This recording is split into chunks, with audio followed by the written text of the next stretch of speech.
Hey guys, welcome back to another stream. Hope you're all doing well. So apparently, I know we're apparently a PSO channel. Today we're playing PSO. Can you imagine it?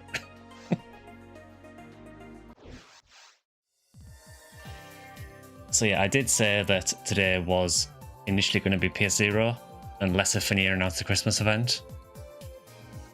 The trees in the background should be a bit of a clue. Hey, Bun, good to see you. So yeah, I think on the Sunday streams for probably the next couple of weeks while this is on, we'll probably do PSO. Yeah, Zero will probably come back once the event's done. We might maybe do 1 week, maybe one Sunday we might do a PSU for their Christmas event.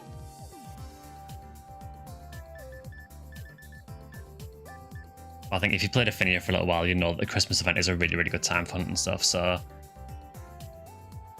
And I think people who were burned out from the anniversary are maybe ready to play again.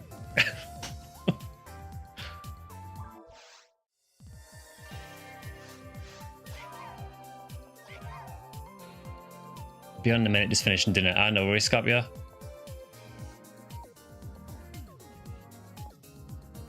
So if you are new at the stream, or if you've never played PSO with us before, we normally play on the European ship on Ephinea. It's Lima Race, Block 2, Lobby 21.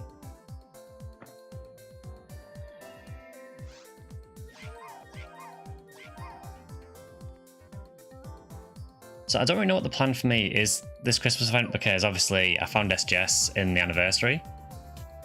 Kind of not really sure what to go for now, but we'll figure it out. Merry Christmas to everyone in the PSO community. Oh, thanks, Ghost Raccoon. Same to you as well.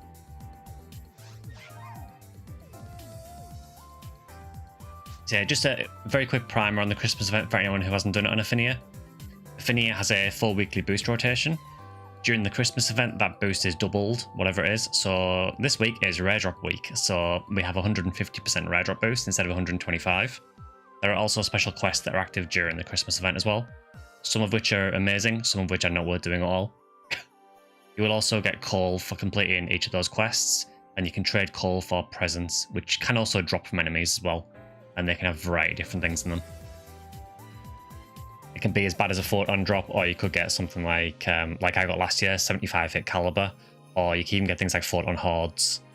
So it is total gamba. Presents are quite rare though. I think they're about 1 in 2,000 or so don't expect too many of them.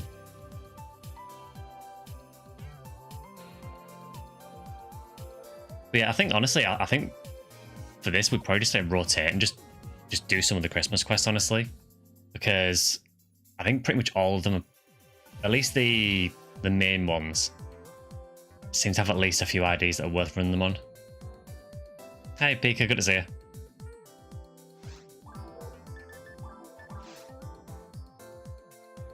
Pink Viridia CF4. I mean, I could get my 4 mile if you want to run pink.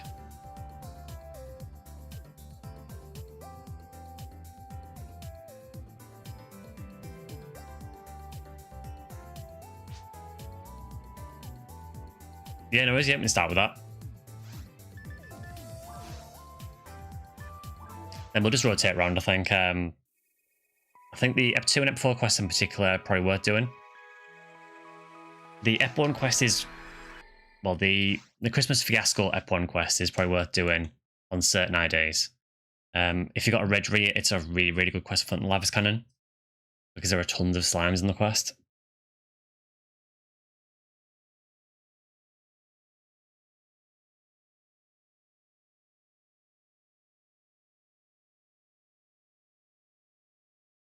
Yeah, I was pretty certain we were going to do Zero today because I wasn't really expecting Ephinea to announce the event yet. I was thinking it might be in a couple of days' time, because it seems to start either on a Saturday or on a Tuesday from what I'd looked at.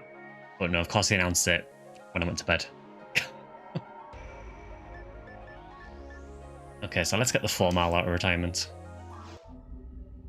We haven't used it for a little while, so...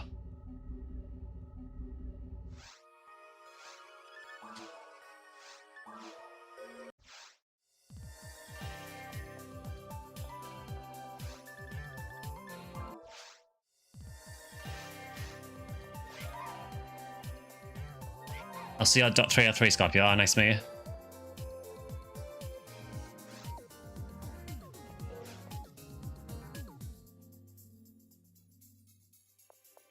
Hey, cool, good to see you. Yeah, there is a lot of value to be had in some of these quests. Bear in mind as well that if you are wanting to level characters, next week, as in from like next Sunday onwards, is probably the best time to do that, because that should be the boosted experience week, which should be 200% experience for that week. So if you've got levels, characters you want to level, the week after this one come in is probably the best one to do it.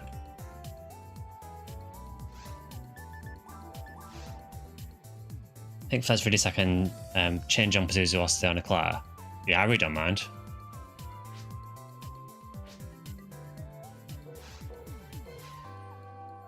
After distraction my room out, I finally got my main to ultimate. Nice one.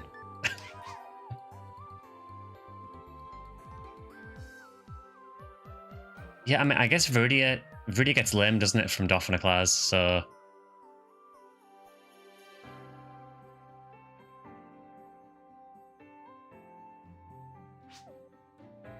And Delcare from Pazuzu as well, yeah. But yeah, I can make a Fiasco 4. I know we've got 5 people at the minute, I think, so I guess we'll probably try to rotate around, unless more people turn up. If more turn up, then we can do a few parties.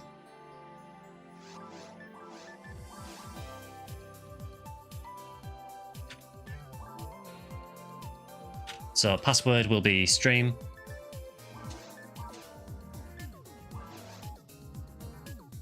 Let's not have Anguish on.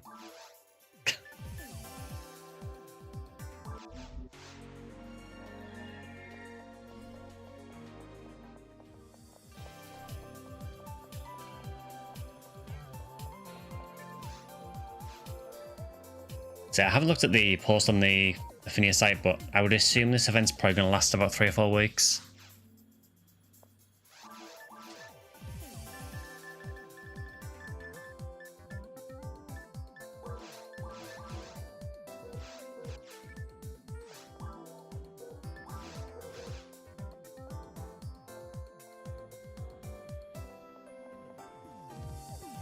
Have we messed up the IDs here?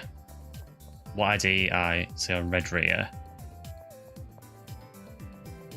Yeah, we might need to remake, I think. Yeah, so I think what we normally do for these is someone will make an ID, particularly for this one, we'll do one ID, and then the second ID will be something else. So if we get a certain rare enemy spawn, what will normally happen is the leader will like drop out, so the ID will change. Oh, it's Parkins AFK, okay. I mean, I don't mind running with this party if you want to, then.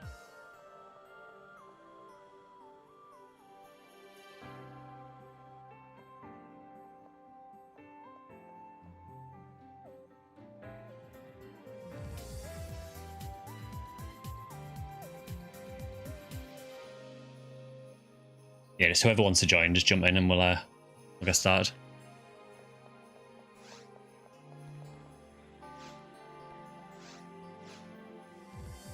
Isn't Pinkle just playing bad on Ep 4? Pinkle has some nice drops.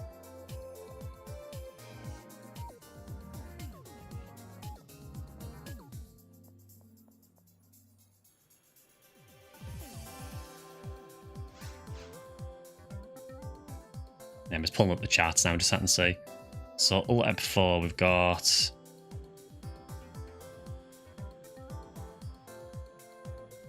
You've got Cleo from Dolphin Eclairs, but you probably reset for that. V801 from Zoos. You have Sulfurino, which isn't bad. You have Slicer Fanatic from Marissa Ayres. Limiter from Gerta Blue-Lose. So, it's not bad.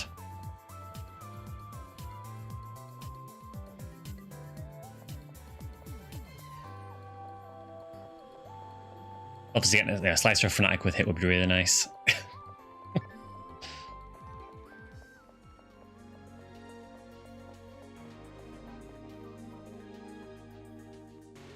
On the first day of Christmas, PSO gives me a 50 hit spread needle. Plus, give me a 40 hit one.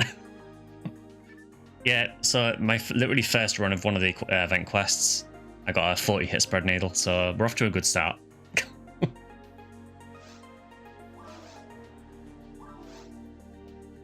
Alright, let's try this.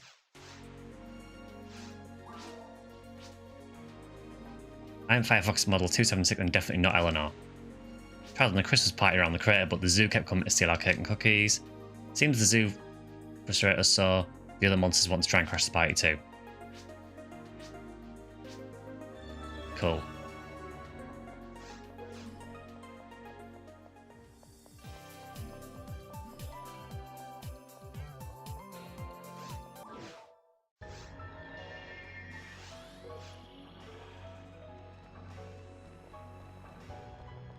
Yeah, so the general gist of these quests is there's just a ton of enemies, basically.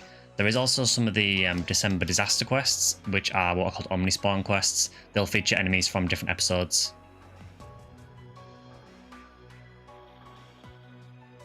Someone needs to interact with that, yep.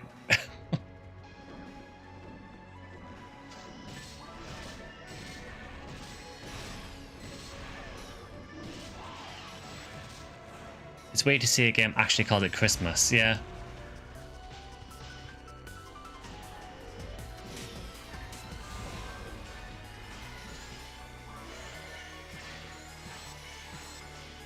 I mean, Heavenly Mind from the Aztecs isn't too bad either.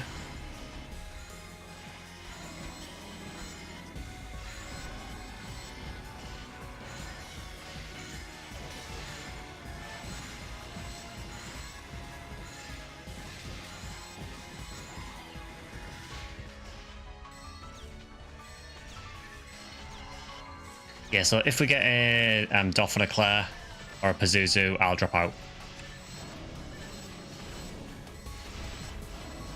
Does normal drop anything good? Normal difficulty. There's a couple of things in normal. They're generally really rare though. They're the kind of things where unless you get very lucky going through normal, things you'll probably come back to later. So quite a few IDs from the Guild Chicks in Mines. Quite a lot of them will drop an item called S-Parts version 201. That's a really nice like barrier for androids. There's also a couple of IDs get Invisible Guard, which you can make into Safety Heart. But generally, there's not that many good drops in normal.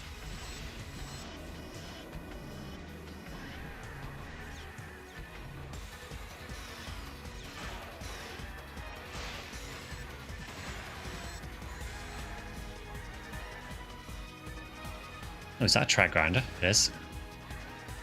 I smacked by an invisible Dolphin before I even got it though.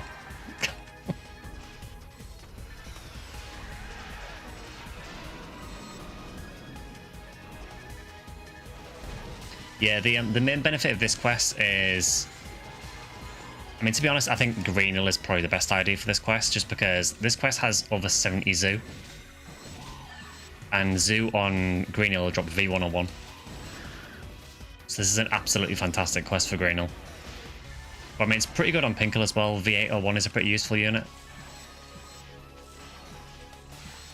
Greenhill gang. Greenhill is super good here. Oh, that Heavenly HP. I mean, it's something.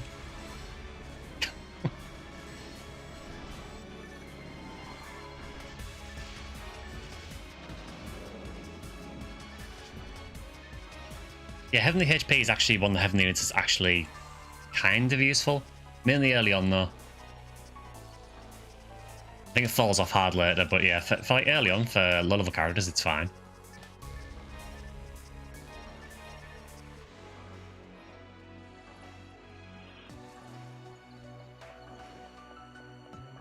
Yeah, Greenhill is a really solid ID.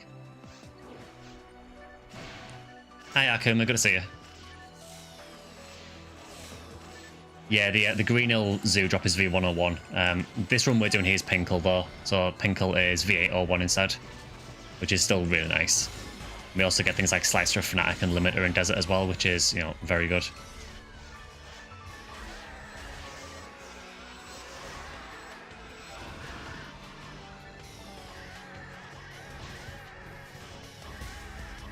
Back in the old days when Greenhill had more drops. Yeah, it did get nerfed a little bit, but I mean, it's still a good ID.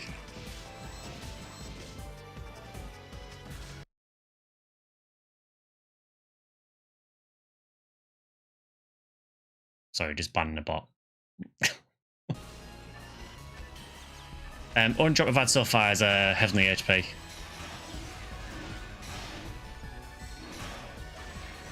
Yeah, Minsk, I think it was, I'm pretty sure it was the Sinnoh drop that was removed. I think, was it Sinnoh Blues that used to drop it as well? I think. Also, thank you for the follow, EDogWT.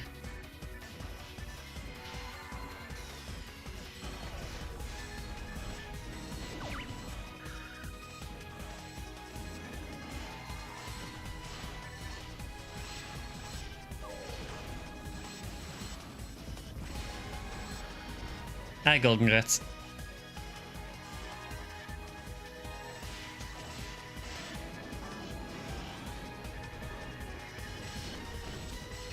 Yeah, so this quest is, I mean, if you want basically anything from it before, this is probably the quest you want to be doing, honestly.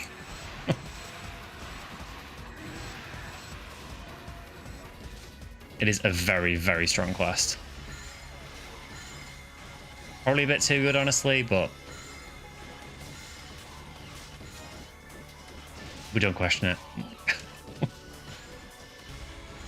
All my homies love CF4, we do. Good to see Lantana as well.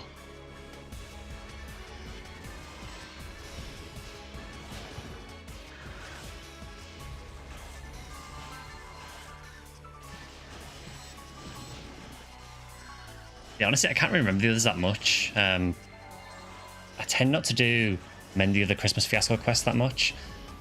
I do CF1 a bit with my Red Ray Well to try and get Lavis, just resetting the caves run. I don't really do CF2. I think if I'm going to do F2, I tend to do December Disaster instead.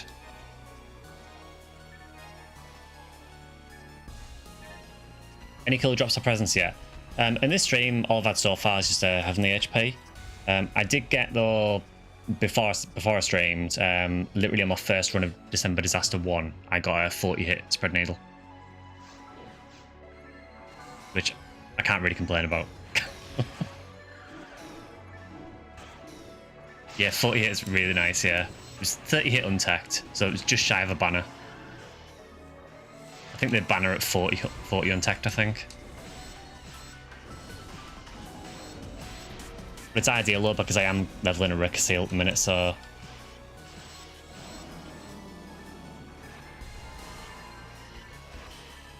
My Rimmal probably won't use it, because she nearly always just uses Hell Needle or Demon's Needle instead.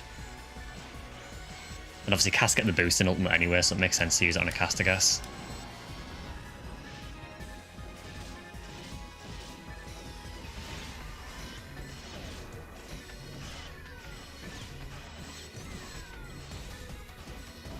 I think this is like one of the first events though where like I'm really not sure what to hunt.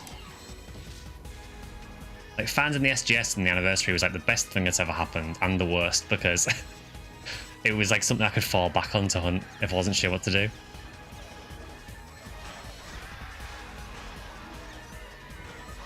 I mean, the masochist would say go and hunt one with hits, but we're not doing that.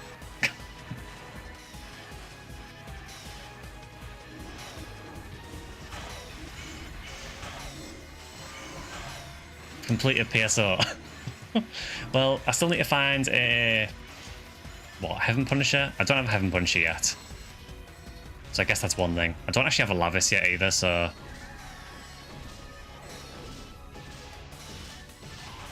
Hi David, good to see you.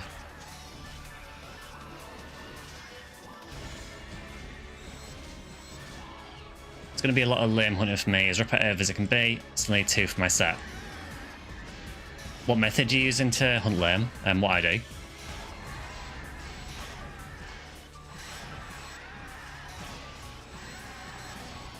think there's a few good options right now.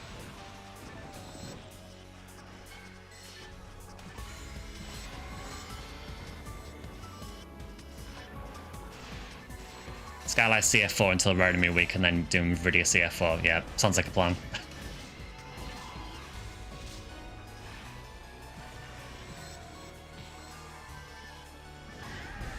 Yeah, I've only got one hit lame at the minute. It's a 20 hit Excalibur now. That one I got before the Skylight drop changed, so I got it from the Dorfon drop. I think the new drop is way better though.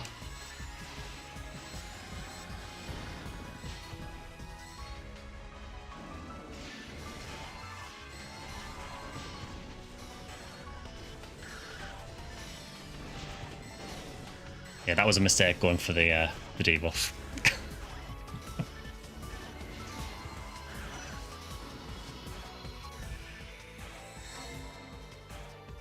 Have you played older Monster Hunter games? The only Monster Hunter games I've really played is I've played a little bit of Generations Ultimate and Generations, and then more like the later ones really. So I played a lot of Monster Hunter World. I really hate the spawn.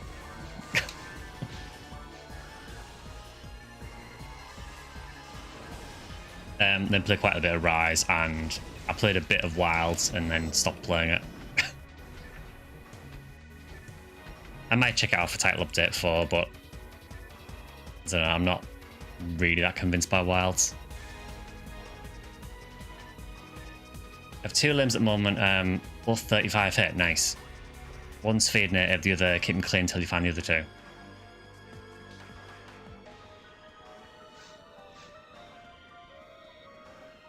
I find for me that I only really use Excalibur on my Ranger. I mean, I guess I could probably do them with my 4 mile, I guess, if I get another decent one. Oh, thanks for the follow, Antoinette.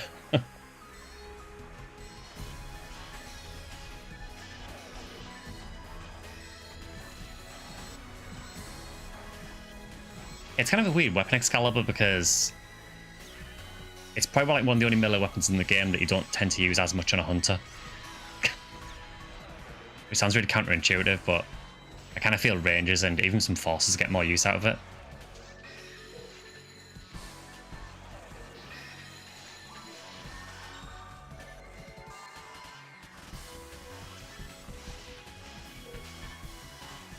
I mean, I guess I can grand spam these.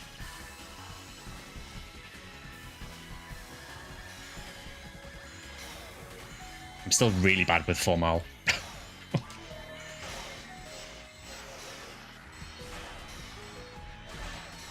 Yeah, Demon's weapons absolutely annihilate Gerda.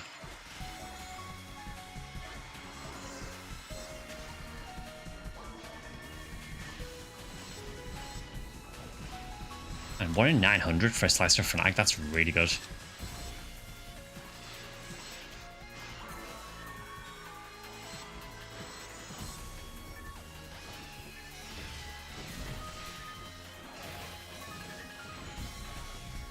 Do I know of Hunterverse? Not particularly, no. Doesn't ring a bell.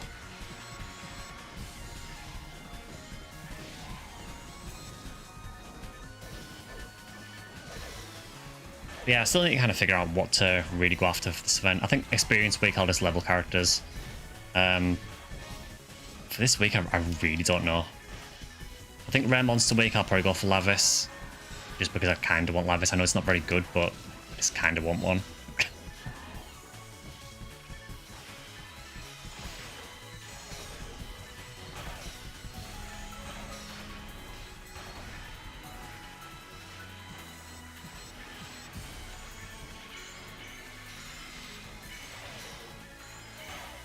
I should probably go after Heaven Punisher because it is very, very useful, especially with Divine Filter.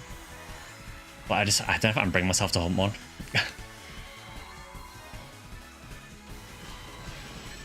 Double Cannon is my favourite weapon from the Dreamcast. Want one with swaggy hit though. I mean, the main reason I like Double Cannon is just because it's purple. And purple is, contrary to the channel name, is probably my favourite colour.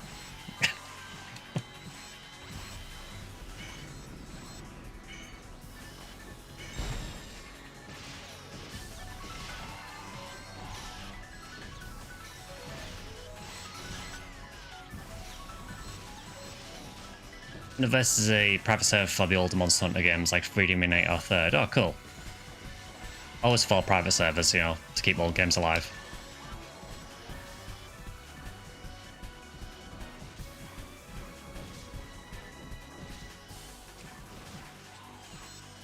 Yeah, I do kind of wish that the Lavis weapons were better. I mean, I know they've got some niche use for, you know, use them to like quick sacrifice health for Dark Flow and so on, but I wish they were better. There's a lot of things in PSO that just don't make sense. Questions such as, why is Black King Bar a better weapon than Double Cannon? Exactly.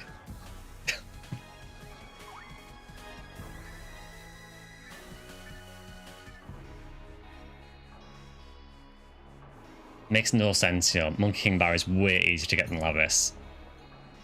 Getting the stone for it isn't really that hard, but it's stronger than double cannon. Why?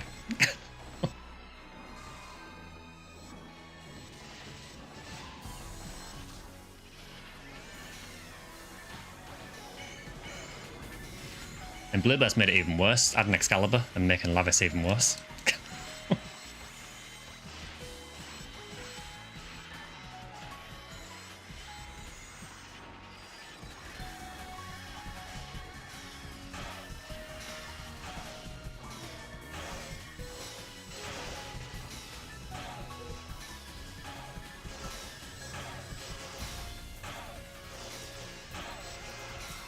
Man, I've been playing my Ranger too much recently, and it really does make you remember how bad accuracy is on a 4-mal.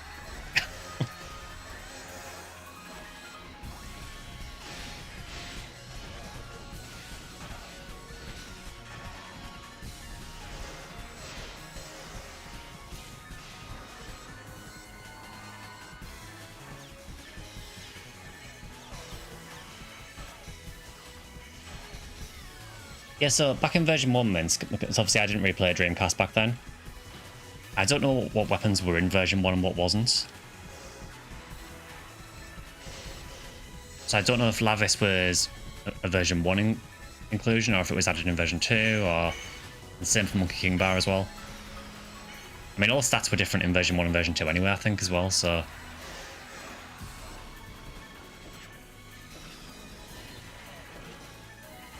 Oof.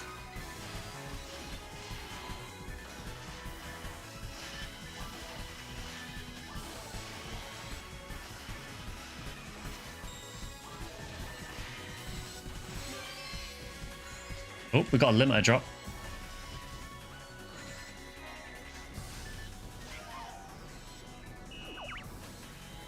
Oh, that's another big drop. The event's going well then. Can't complain at this, man.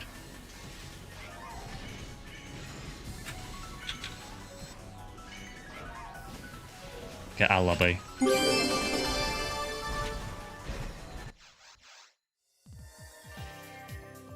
So our lobby there because that Pazuzu can drop something else. Although we didn't have Viridia a second, did we? So I might just screw them. Oh, did it change to Rage? Oh no. I thought, well, it can't be any worse than my drop. Damn. Oh well. I was thinking we have Viridia second. So this is the issue with this strat, you see. Happy belated birthday wishes. Hope you had a good one. Oh, thanks, 8-bit.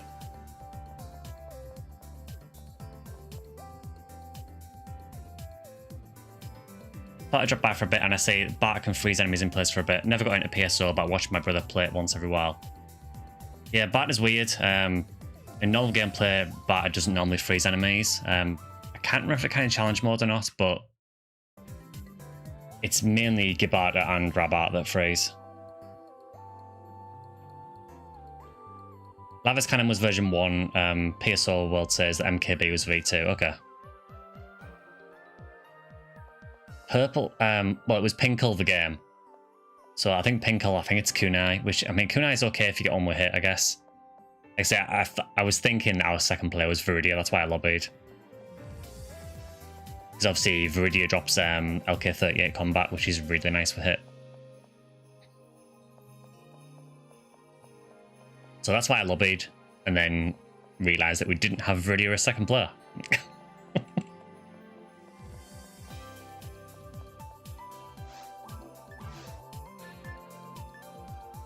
Well, hey, I got a limiter.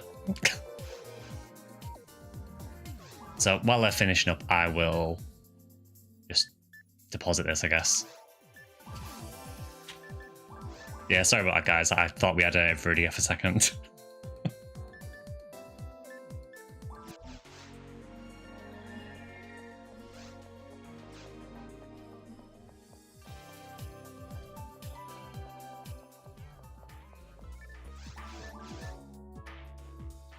That's actually not bad timing on Unlimiter, actually. Because I've got an SGS to unseal. I should just equip that on my Hunuel and just unseal that at the same time as Sealed J. Kill two birds with one stone, I guess. I really don't want to have to do 23,000 kills, but...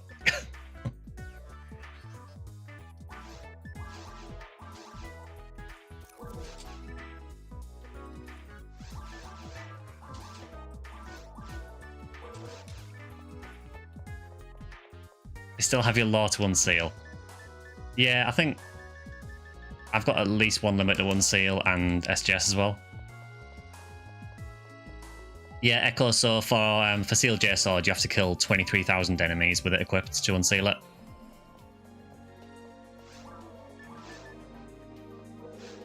And it's 20,000 for Limiter, 20,000 for Swordsman's Law, and 10,000 for them.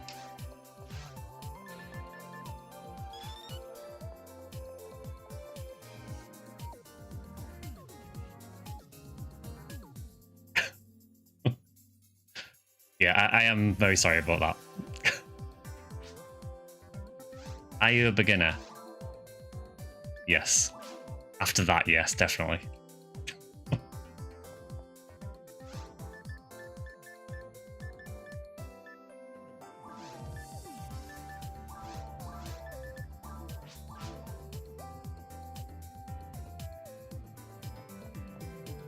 I was gonna say, do you want to do what, CF4 again? We will switch it up a bit during the stream, but I don't mind doing another CF4 if you want.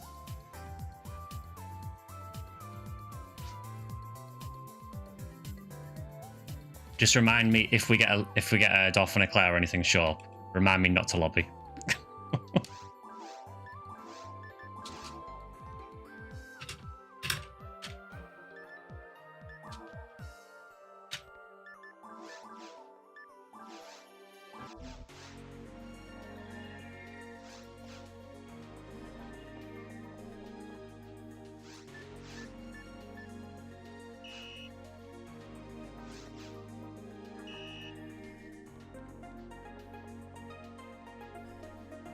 So I guess initially Lavis Cannon, Heaven Pusher, and Psycho 1 with the original Ubers. Yeah, they're kind of like the big three, I guess.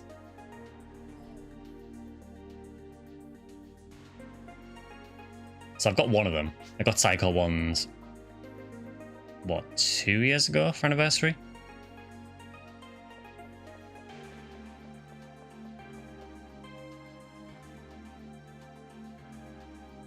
Yeah, Echo, what people tend to do for the unsealing is there's a couple of quests that are really good for it. There's one called Cal's Clock Challenge in episode 2, where it's just a load of enemies in a really small room. They have nerfed it recently though because they've removed all the drops from it. But you basically just stand in the middle of the room and spam Gifoy. And there's also an episode 4 quest as well that has tons of enemies, again in a really small room. And they're basically just designed to unseal stuff. Still takes a while though.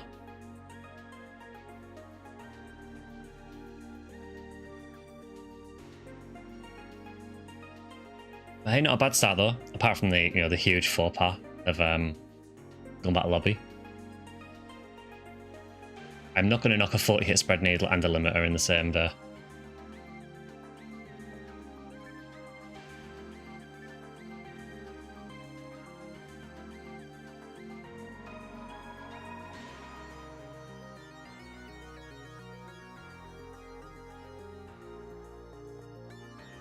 So it was actually tactical, it's so you can get more creator drops.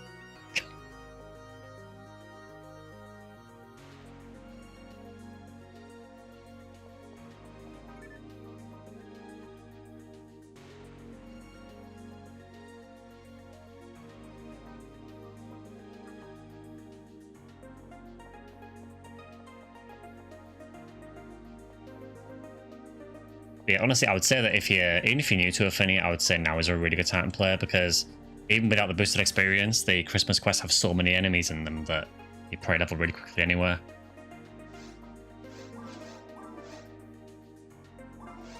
Alright, let's try not to screw this up this time.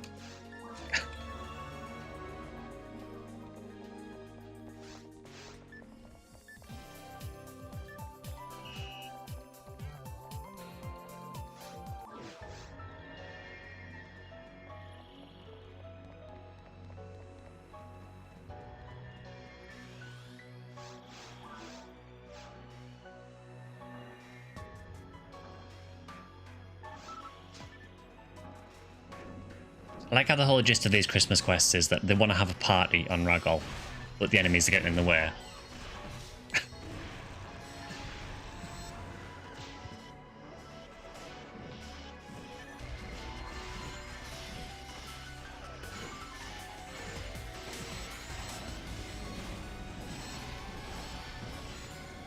Well, let's see if we can get anything decent from this run.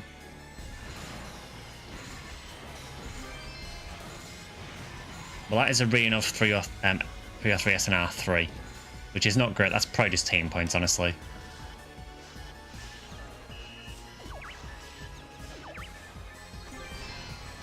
And we've got a Magawa, which again is that is definitely team points.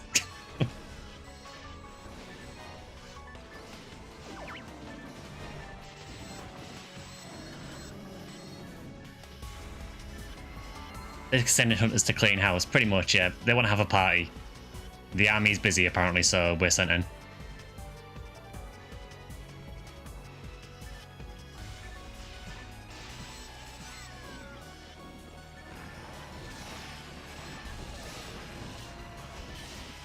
Curious what other holidays this game celebrates other than Christmas and Halloween. So it differs a bit, so the lobbies will change a few times during the year. So you normally have New Year lobby. There is Easter, Halloween, Christmas. There's Valentine's lobbies. But then there's events associated with some of the seasonal events. So the main events are the anniversary event in August. Then obviously Christmas is a pretty big one as well.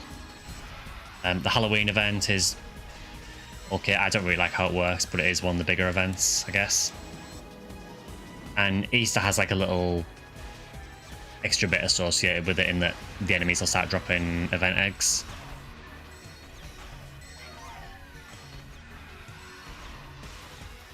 Oh, we got a Del Rappy. I don't think anyone cares because all Del Rappy drops are terrible.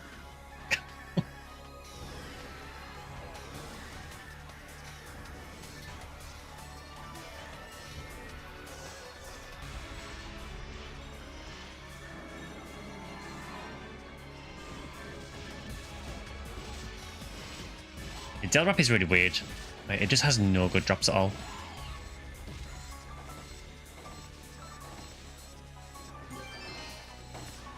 Well, we've got a Heavenly Body. Like I said, it has no good drops.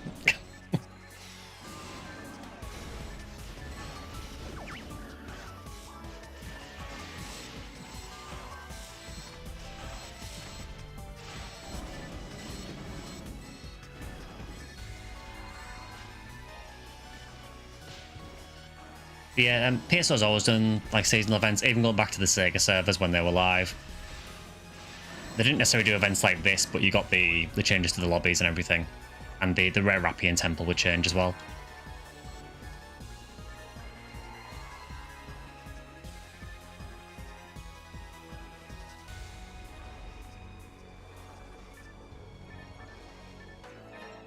Right, I am going to use this disc because I'm pretty certain this disc isn't DMCA. I think I've played it on stream before.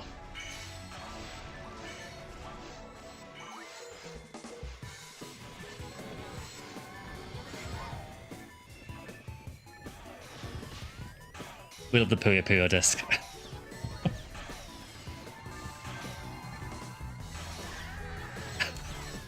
you not like the Puyo Puyo disc, Faker?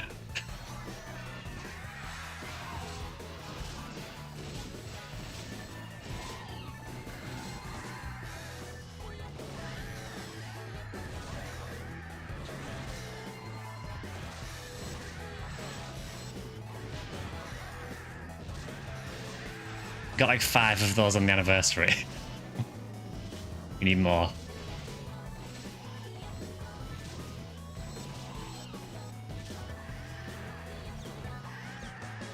Also, yeah, regarding the music disc in this game, I know we've had issues with some of them in the past.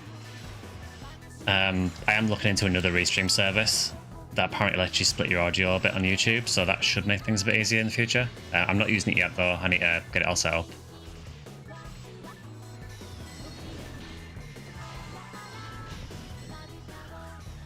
In playing the English translation of Hoshio Sagashite, the story of Mio, Master System adventure that features places in the algol system of the OG Phantasy style. Oh, cool. I think someone mentioned that in my chat before. I'm sure I've heard that before.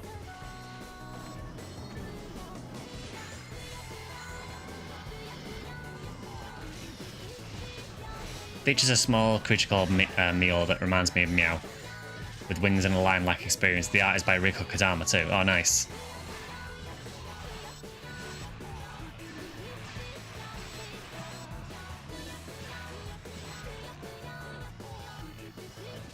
They should put the Puyo blobs in as enemies, and they should make the sound that Puyo Puyo makes when you clear a group.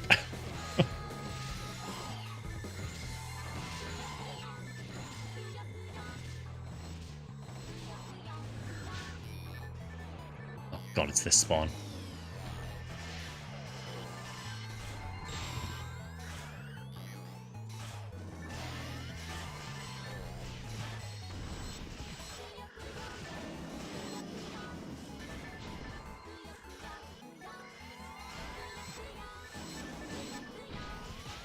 At this time, my brother and I had to go of Christmas Fiasco while waiting for the stream to start. Very hard because we're 110 and 130. It's an experience. I would say these are definitely more suited to running in a party.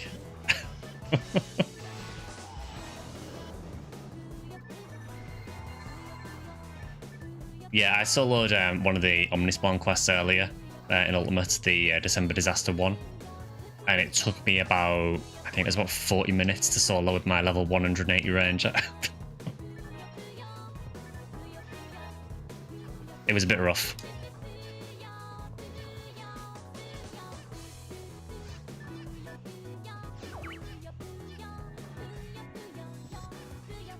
I love the noise that makes, it's so good.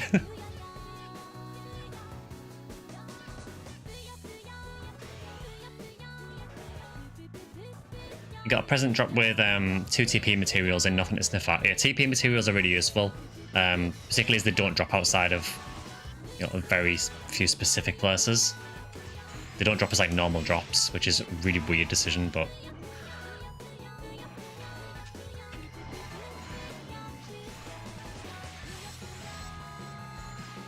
how are you not gelland?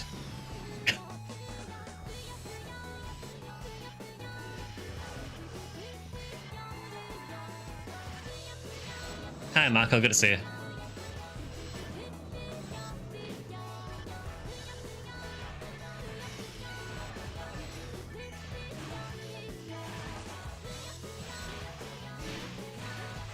But yeah, I get what you mean, Richard. I think, particularly if you're solo or if you're even with 2 people, it might be a little bit difficult to run some of these. The thing is, though, during these events, there's tons of people playing.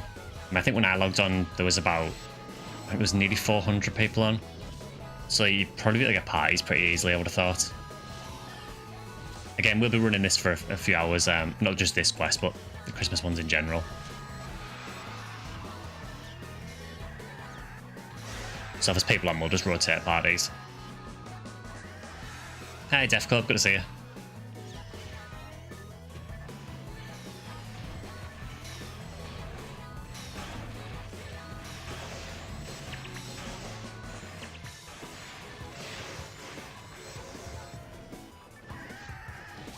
One thing that would be nice, actually, is a Vivienne with hit. Got them with decent attributes, but yeah, no hit, unfortunately.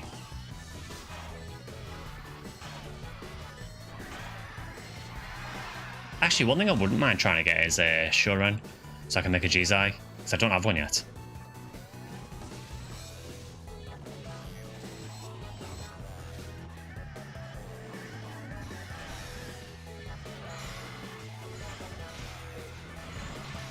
Yeah, I think for me, it's less about the Uber stuff necessarily, and just stuff that's actually useful. Oh, we got a present.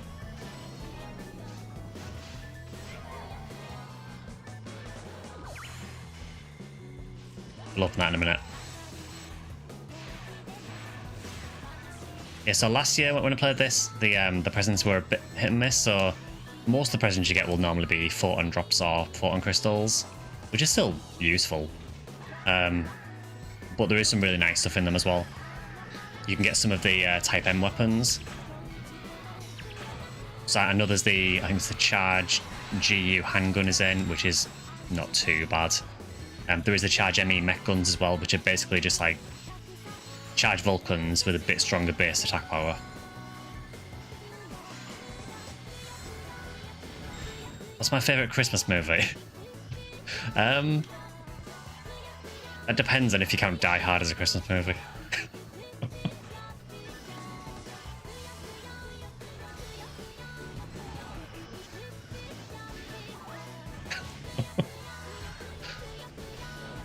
I mean, it has to come up in conversation, doesn't it, if you're talking Christmas movies? Because there's that like, eternal debate of whether Die Hard is a Christmas movie or not. My view is it is a Christmas movie because it takes place at Christmas. Even though apparently Bruce Willis said it wasn't.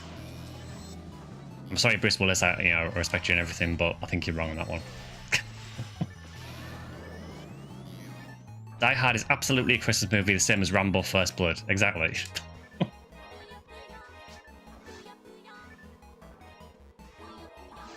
Exactly, yeah. He only starred in it.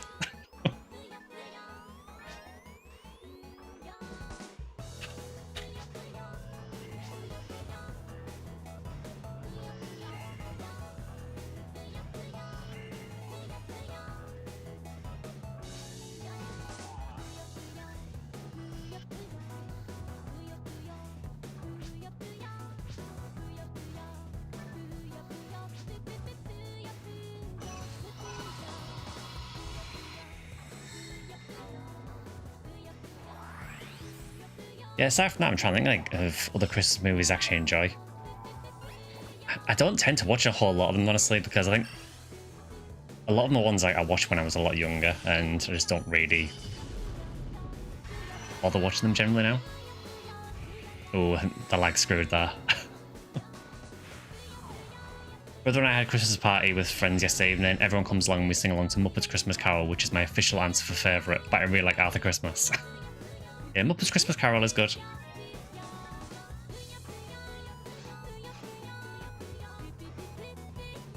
I do like the Jim Carrey version of The Grinch as well.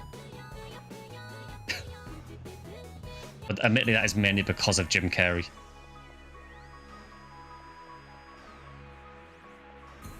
Was that a summon spell? So those are photon blasts vintage, so they're like special abilities you can use when you mag as charged enough energy. And they do various different things. But you can, if you've got a few people with them, you can chain them together. Which kind of amplifies the effect of them.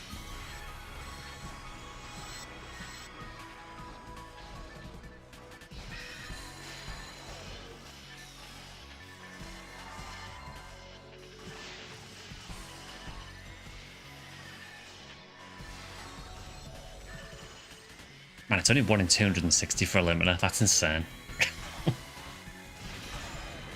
Yeah, Home Alone 1 and 2 also acceptable.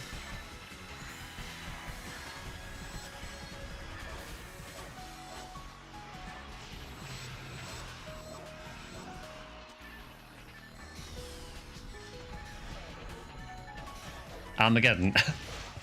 Yeah, basically with Christmas movies that may take place at Christmas but aren't necessarily Christmassy. But we still respect them as Christmas movies.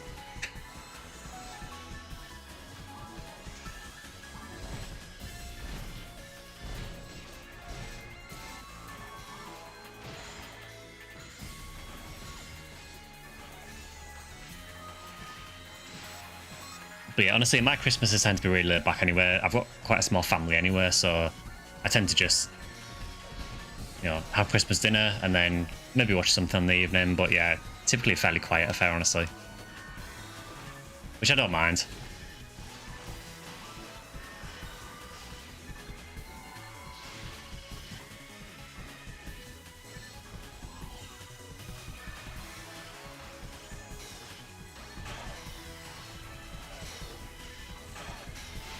I miss getting a lot of photon drops.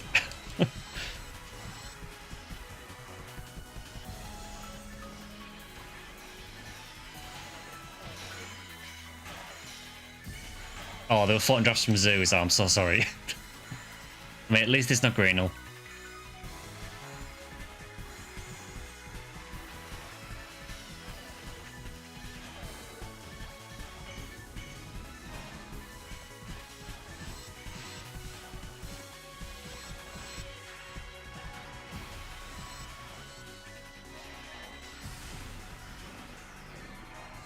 Is Jumanji a Christmas movie because the final scene is Robin Williams dressed as Santa at a Christmas party?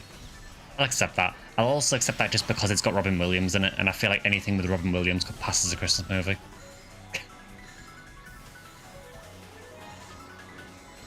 I know there is some exceptions, but... Robin Williams was a genius.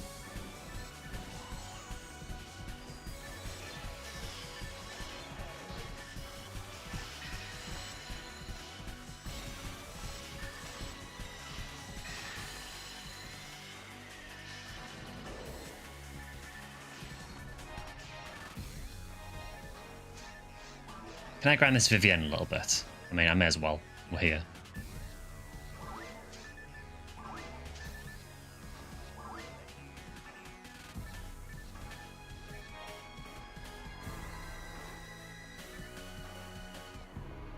Bicentennial Man must take place on at least 200 Christmases. Exactly. It's 200 times a Christmas movie.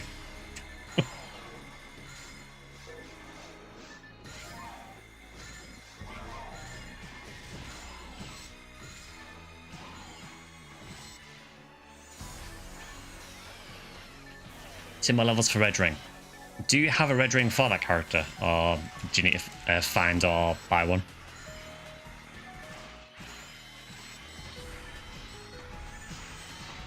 Got 2 banked. Yeah, I really need to just buy another Red Ring because my my Ranger is now high enough to use one. And I really don't want to hunt another one. It's an utterly soul-destroying hunt. Oh, Fought on Crystal.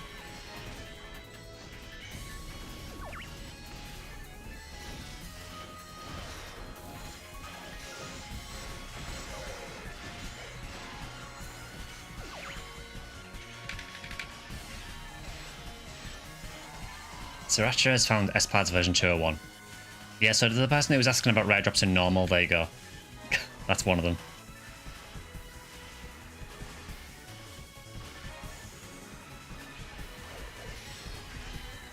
I love how Robin Williams was a big Zelda fan, even naming his daughter as such, yeah.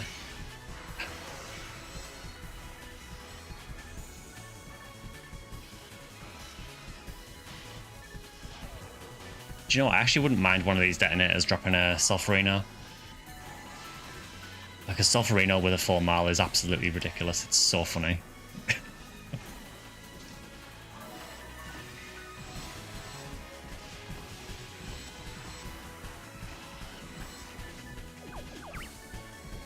Nope, Doc got a Glide Divine. Cool. Nice weapon.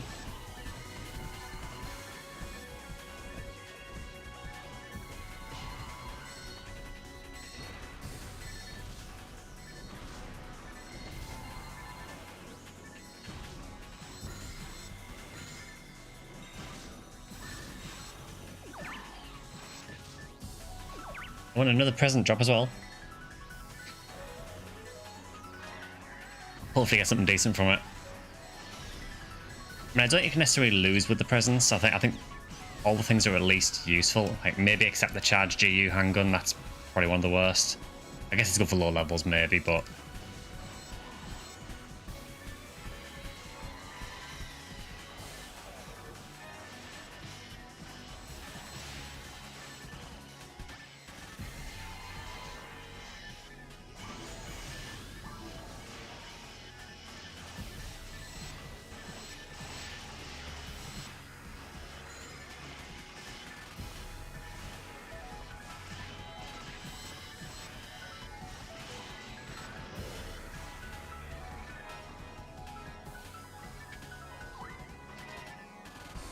please tell me there's like a random tri-fluid somewhere.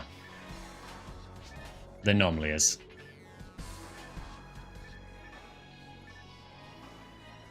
Oh, really?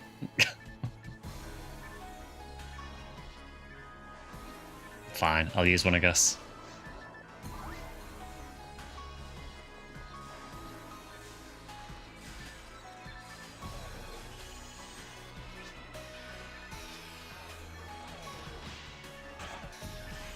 Oh, what'd you get a PD? PD from it, okay. Yeah, I think PDs are like the most common ones you can get. You got a rare lily on Redry. That is my experience of running Redry curves.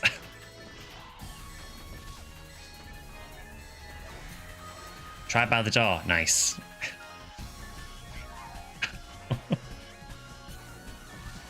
What are your mag stats, if you don't mind me asking, and thinking of starting a full model? So the one I'm using at the minute is the min-max mag. I'll show you the stats in a minute. But I would only recommend using this once you got to a decent level. I would say like probably at least level 125, 130 before you start using it. Because it's not really very good to use before then. And also, once you've used quite a lot of materials as well. Early on, honestly, I'd probably just use them like a mine mag, just to get you out the early levels. The one I'm using at the minute is... So I've got this Rappy, which is the mine one. That's a 185 mined Rappy. Yeah, do not do melee 4 mile at the start. You'll miss everything and do no damage. The min-max one is this. So 5 defense, 68 power, 48 dex, 79 mind.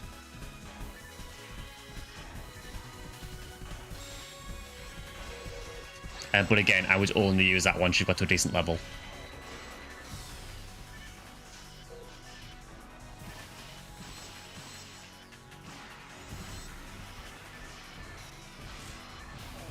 Yeah, 4 miles quite difficult at low level, honestly. I kind of found with mine that she just wasn't really that fun to play until I got to like probably at least level 120, 125 with some decent gear. It's a bit of a struggle. But once you get some of the gear and you get the levels behind her, she's really fun.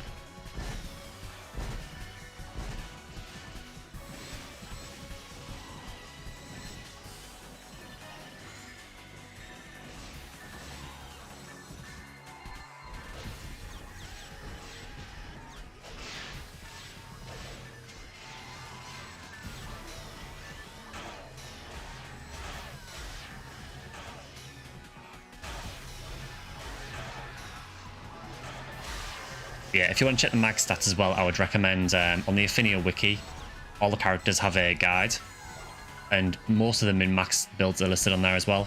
Just bear in mind that for the min-max builds as well, they are gear dependent, so a lot of them will depend on you having things like V101 and Red Ring. Just be aware that if you don't have those bits of gear, then your stats are going to be a little bit lower, but it'll still be a decent build.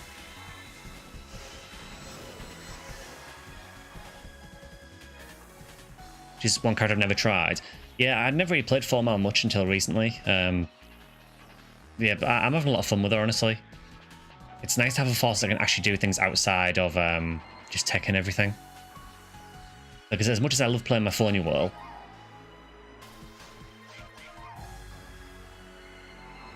yeah, as much as I love playing a Ephinea Whirl normally, there are certain areas that Ephinea Whirl just does not do well in.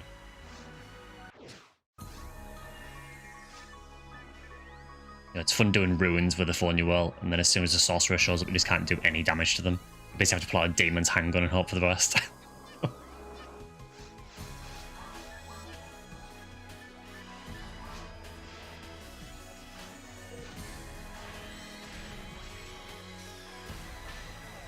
Character type looks kind of like a cleric. Yeah, she's... So, 4 mile's character archetype is kind of... I guess kind of the healer. She's very, very good. Very, very good support, so she has boosted range for Resta and Anti, which is your like heal and status removal techs.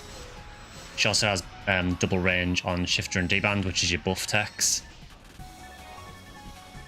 She does get an attack boost to Grants, which is the light tech, but that's the only one she gets, so she's probably the worst force for actually nuking things. But generally with a 4 mile, you don't really nuke stuff anywhere.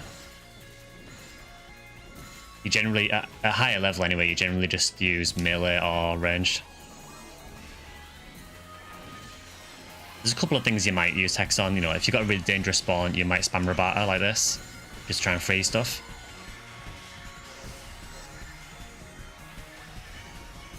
Yeah, typically, she is quite a versatile class, honestly.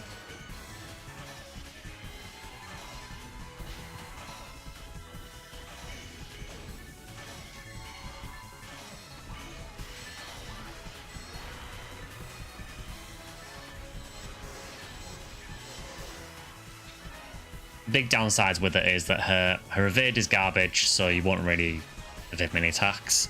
Her accuracy is terrible.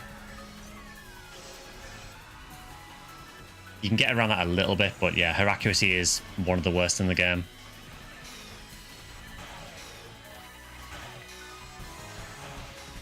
And as a pure like attack tech force, she's definitely the weakest of them all. Another reason she's really fun as well is because she has this really weird quirk where quite a lot of weapon animations are different for her. Now, a lot of them are worse than usual, but there is some weapons where her animation is way better than normal. The main one being shot weapons.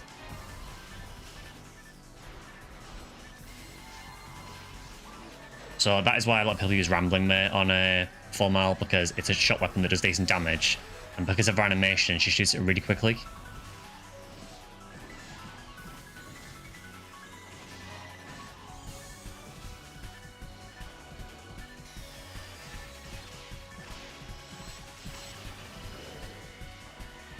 Yeah, I would definitely consider trying her if you haven't tried. I think she is one of the harder classes to play, particularly early on. But I think if you stick with her, she is a really fun class.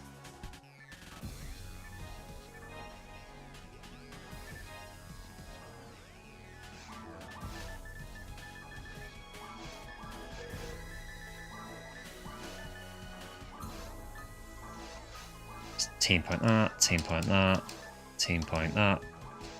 There we go.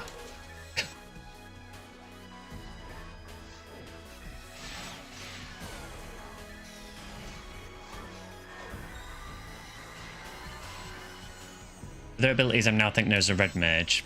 Yeah, maybe similar. Thought I'd try Huniwell and she misses everything. Yeah, Huniwell is also blind. But if you think Huniwell is blind, this is another level.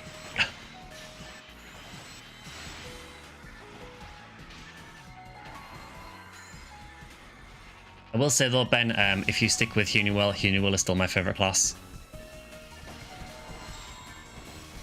I think she's a super good character later on. She's never going to be the best at anything, but she's just such a versatile class. Really, really easy class to solo with as well, when you get to a decent level. I mean, there's certain areas I wouldn't touch with her, but that's the same for any class, really. There's always going to be areas where they work better in.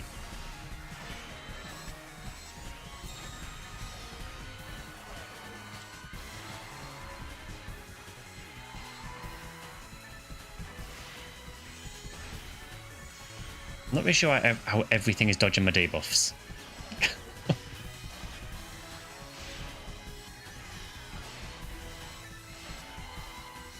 Huniwell does big damage with TP sacrifice weapons when she lands the hits. Yeah, the 384 flower ones is really good. I think that's what it is, Mist. Yeah, it's when they're warping. They tend to warp when I'm doing Gel and Azalua, and it's missing them.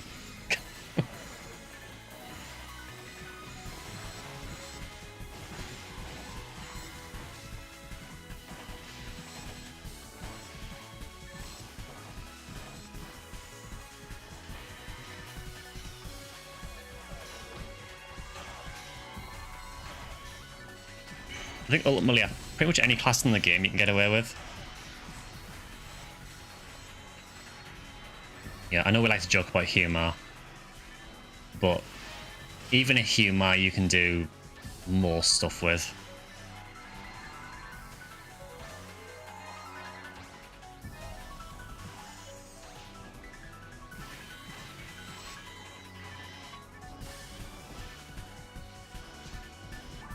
High levels even cast can solo easily. Oh yeah, for definite. I mean, traps are a massive boon. I think at low level cast is a little bit awkward just because I think it's less forgiving early on because you might not have as many traps, and if you don't have like a fundamental understanding of how the enemies work, you can find yourself going through mates really quickly. I think once you've played the game for a while and you kind of know how the enemies act, you can probably avoid a lot of the damage anywhere.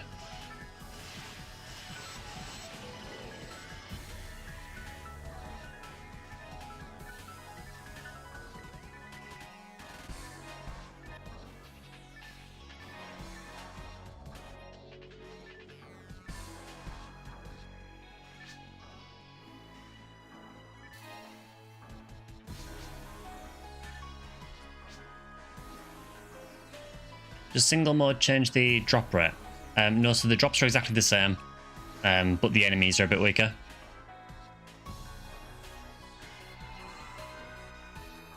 Obviously, the counterpoint to that is if you're doing multiplayer, that was not a nice place to spawn into. If you're doing multiplayer, obviously, if you've got 4 people, you're probably going to clear things a lot faster, even though they've got increased health. Oh, level up.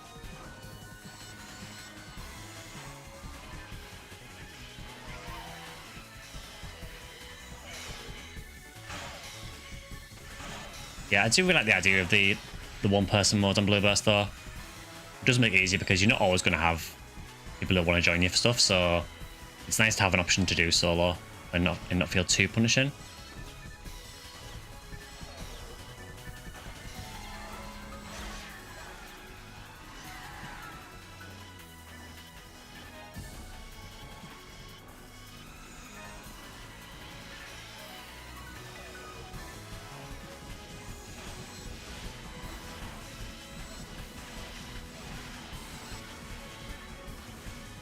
Yeah, essentially the one-person mode I think it just reduces the stats across the board, I think, for the enemies.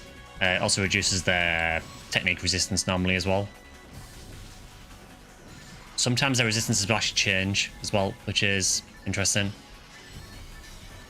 So I know Ob Lilies, for example, in F1, if you fight them in one-person mode, you'll generally spam Razonde on them, or Gizonde, because they're weak to lightning. But in multiplayer mode, they're immune to lightning. There's not many that do change, but yeah, there is a couple.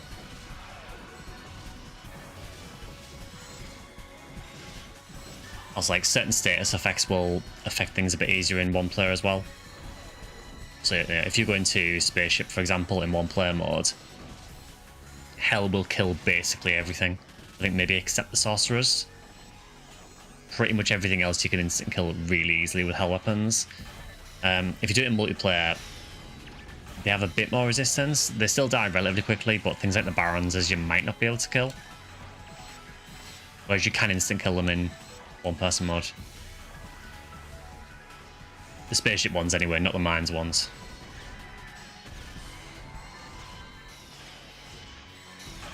I think it's just a balancing thing, Pika. I think maybe just to make it a little bit easier for you to solo. I mean, if you've played Force, you'll know that multiplayer generally isn't that friendly for a Force, particularly Episode 1. Episode 4's fine. You know, Force kind of dominates Episode 4. But particularly in Episode 1, what you'll realise very quickly is that Forces do next to no damage against a lot of the enemies in multiplayer modes. We've got another limiter. He's serious.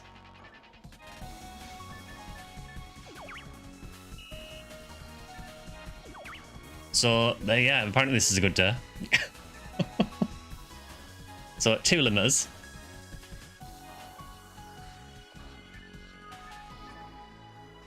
The game was obviously like, well, you actually stayed with them this time, so I guess I'll give you one. So I guess after the event ends, I guess I'm in unsealing Hell, because now I've got 2 limiters and an SGS to unseal.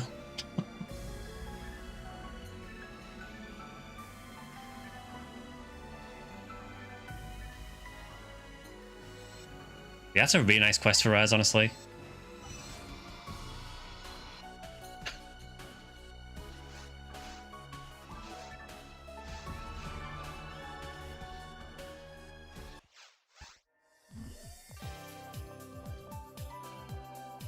Also, yeah, for anyone who hasn't seen it before, Pioneer 2 does get decorated during Christmas as well. You get a couple of little Christmas trays and a little LCD board at the back that says Merry Christmas. Got to run this quest with Yellow Balls of Viridia. This quest with Viridia will be busted, I think, yeah. The like V101 chance it. And LK38 as well. Sorry, not V101. What does Viridia Zoos get anywhere? It's Green Hill Zoo for V101, isn't it? What's Viridia Zoos? Did they drop anything good? An Upper Zoo is LK38.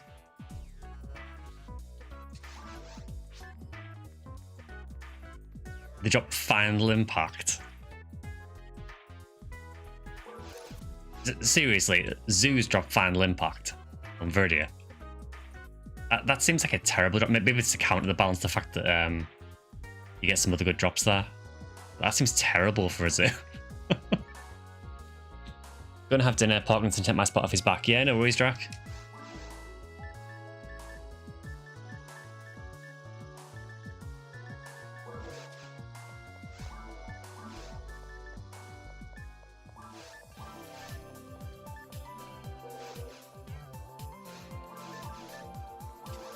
Can't believe I found 2 limiters. Loads of materials as well.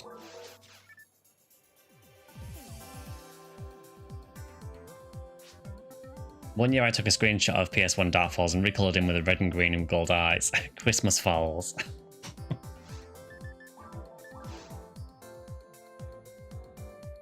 Yeah, Yellow Buzz Ep 4 is really good. And Green Null as well, yeah. Okay, what is this present?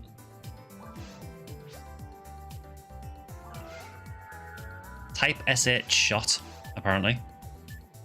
Okay. 40 hit charge shot. That's, I mean, not bad. Could be a lot worse. I don't know how that compares to a charge arms, but I'll have to look that up after the stream, see how good it is.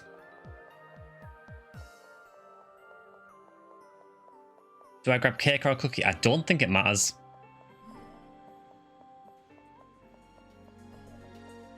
I think you can choose what you want.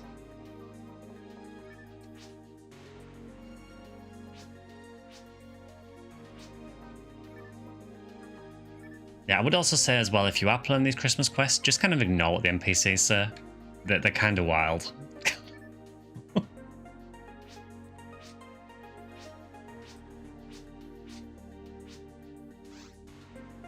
I will take a slice of cake. Cake was a lie. We got coal.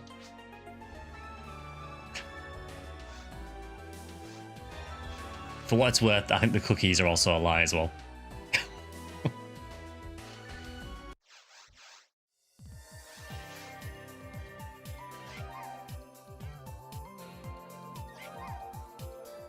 Game crashed. Ah, no worries, we can work.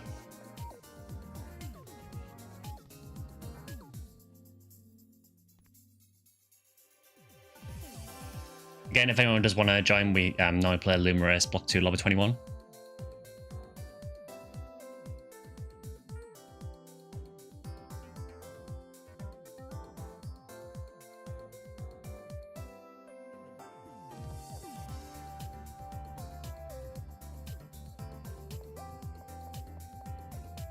We're going to run the same quest in ID. Up to you. I don't mind mixing it up if people want to do something different. What can you do with coal? Got some earlier and not sure what to do with it. So there is an event quest. I think it's a shop quest, which is the Christmas shop. I can't remember the exact name of it. You can trade in coal there, and you can trade it in for presents. So the present drops that we got during the quest, you can get them from that shop by trading in coal. There are 2 tiers of present. There are regular presents and ultimate presents. Ultimate presents have a much better drop pool, but I think they cost more coal. It's still going to be random what you get. You could still just get 4 and drop, but yeah, you basically just trade them in for presents. I guess it's like a consolation thing, so if you don't get present drops, you can still get them that way.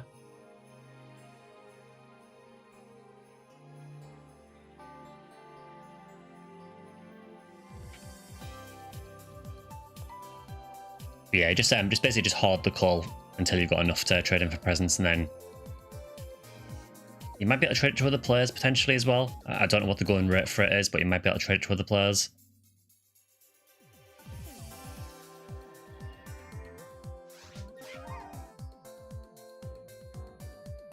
Mainly play solo or Red Ray Hue cast and gearing up with ultimate. Now that there has been a nightmare. I think could have used a better ID. Red Ray is a really solid ID. It's a really balanced ID, so you'll get a good mix of weapons, armor, shields, but it doesn't overly specialize in a particular area.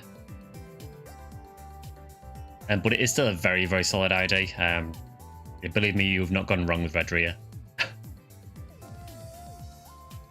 I think it's just, if it's your first character, when you first get to Ultimate, it is a bit tough to get geared. Don't be afraid of going back to very hard for a bit to get a few more levels if it is too tough. Alternatively, just join some Ultimate games that are on at the minute. I know you said you're mainly solo, but if you do want to play with others, you could get some decent experience from that. If you want to say solo,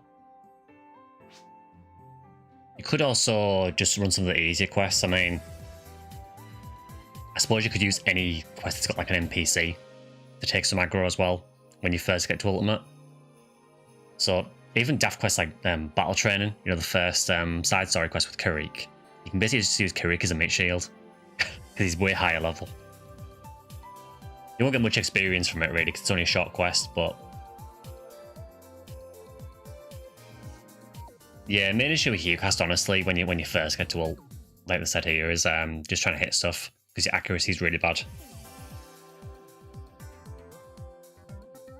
Might also be worth, if you are open to trading with other players, I don't know how sort of strictly solo you are. If you are open to trading with other players, maybe look for things like Heavenly Arms. Heavenly Arms is a really nice unit and will do you really, really well until higher level. Even a God Arm, honestly, but I think for the difference in price, probably it's worth getting a Heavenly Arms. Alright, so we've got 4. So is there any particular quest that anyone wants to run on an ID? So I'm happy to just help out at the minute.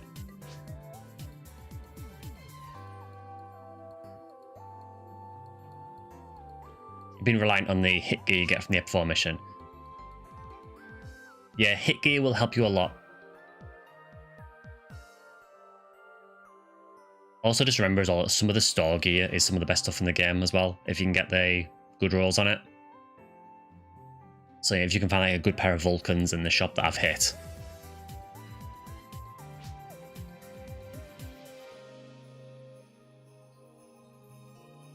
Can't much worth it on the quest. I mean, we could try... Do you want to try maybe... What?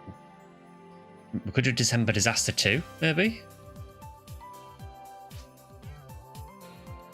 Or we could do Christmas Fiasco 1 for Lavis on red.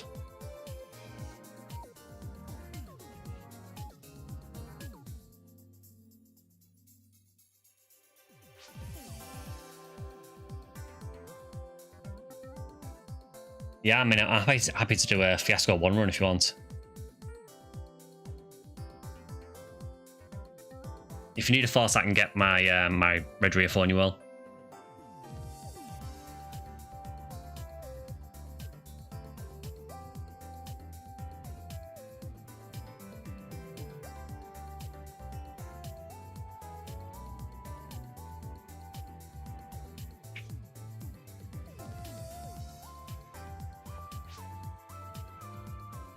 You are still red rear as well. Yeah, I mean, if you want to host Dot, that's fine.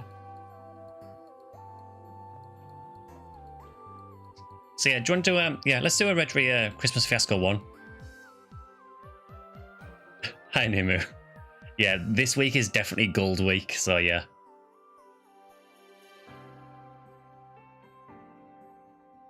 Yeah, we can do Christmas Fiasco 1 on red rear, so episode 1.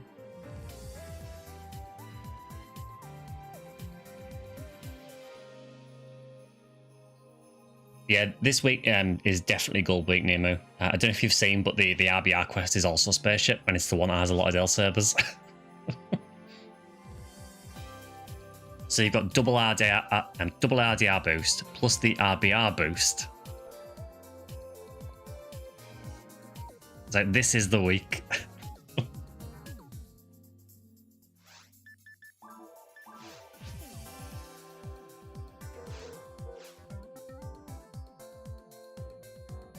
Yeah, if Dot's hosting, I'll stick with Marth or Marlon. Decent experience for her anyway.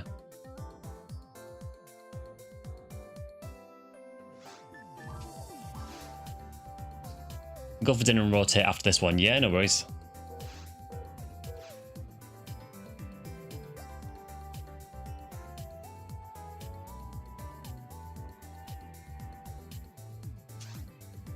Oh, Minsk's here.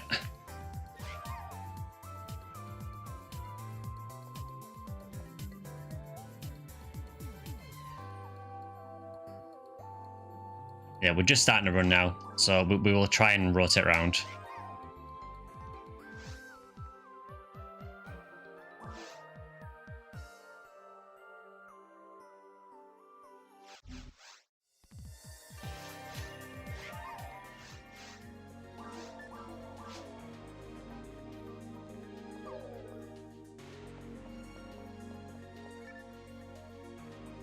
Just started playing PSOBB this week. Your videos have been a huge help. Thanks. No worries. I'm glad you found them useful.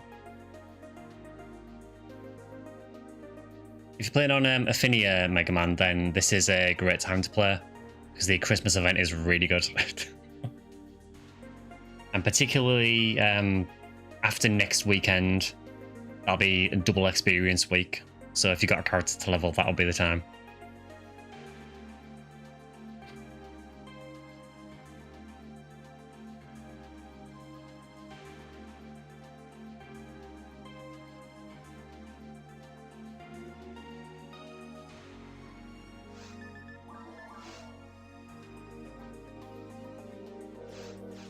Purely slime is close. I mean, I hope so. Yeah, Christmas fiasco.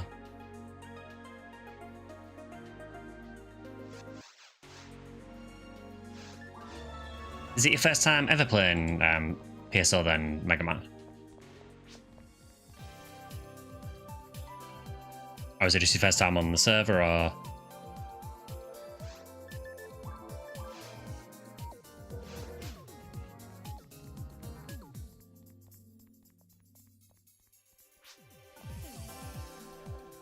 Yeah, just be careful about the slimes. Yeah, try not to nuke them because we want to try and split them.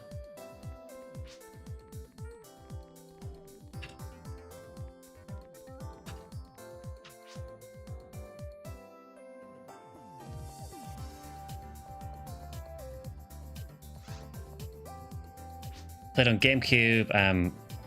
Oh, cool. Yeah, I started with GameCube as well. Yeah, honestly, Blue Burst is really similar, just with a bit more content.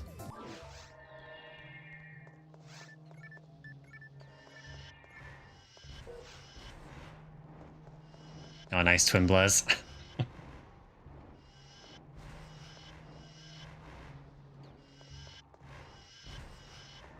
This day has been kind of insane. 40 hit spread needle and 2 limiters. I think that's all my luck used in the event in the first day.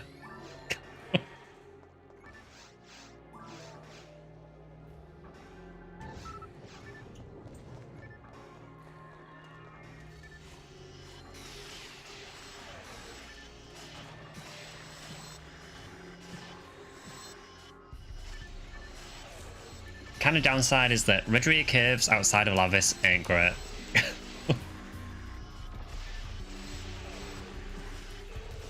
It is basically the Lavis run and not much else.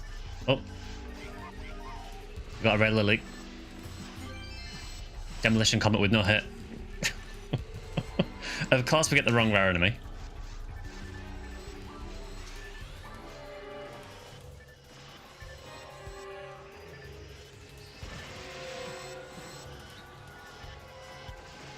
I mean, that is funny, it's literally the first lily spawn. It's every time I run this, I get a mid lily instead of the slime. But then if I'm looking for a mid lily, so when I was doing it with purple gnome, every time I would look for a mid lily, I would get a slime instead. Because that's how this game works.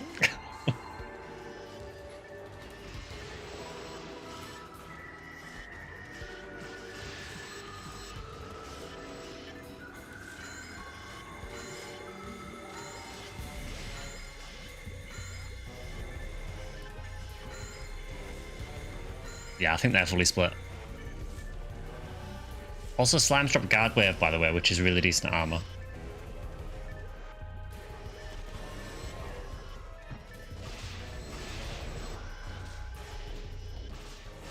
Inbot the internet adapter to try and play online, but couldn't get it to work. Okay.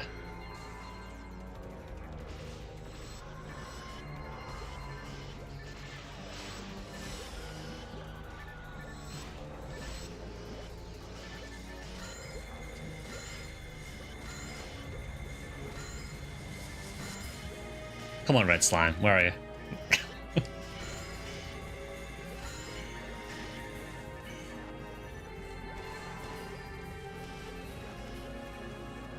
Played GameCube back in the day, then Blueburst when it was live, then Stack server, then switched to Ephinea when I found out about it.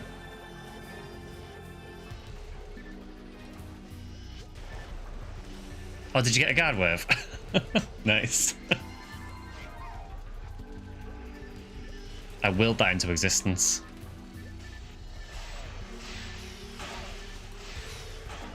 Yeah, Ephinea is a really good server.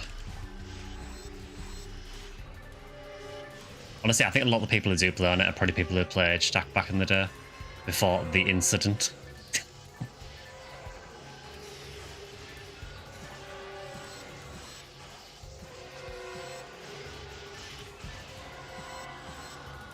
Yeah, Green Hill gets guard wave super easy. I know on Sega Blueburst servers, I had a Green Hill Renmal, and I used to farm fake and yellow for guard waves. I think I basically kit my entire team out with guard waves. I see you, slime.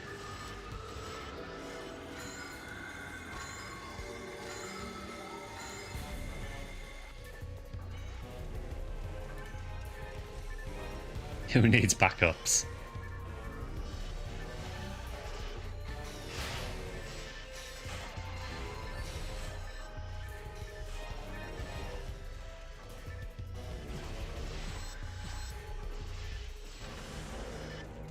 $60 team point room.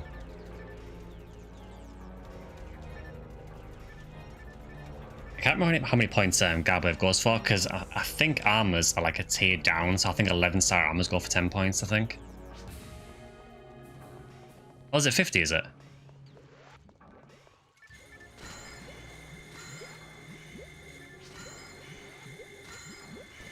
It's weird because there's some gear that only gives you 10 points, which is really weird.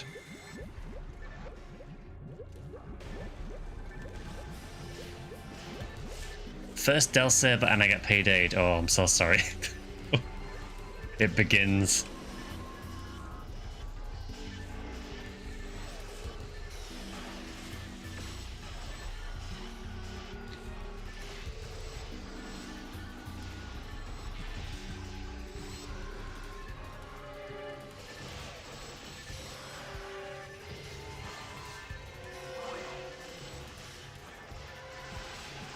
I suppose the good thing is I know the Christmas quest in Ep 2, there is a lot of Del Sabers in it. And you do have I think it's Lost Bind Assault as well this week, which is also insane for Del Sabers. I don't know how annoying that is to run though.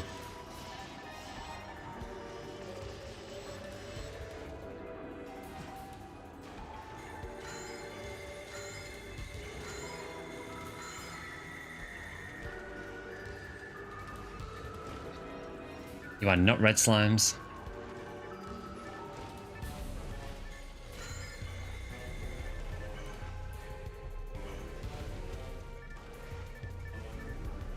Simple enough if you only sweep Spaceship 1.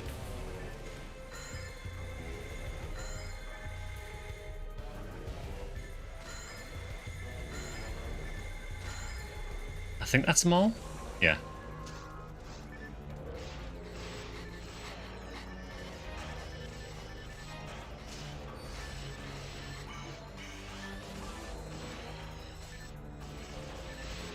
Spaceship 2 has sorcerers in a very annoying fashion.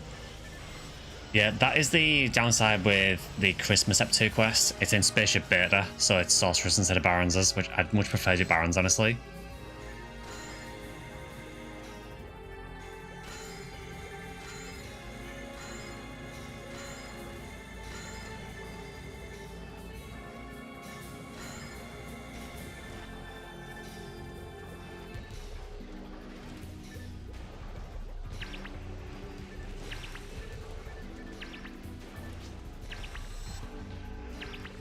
Pretty easy to solo though.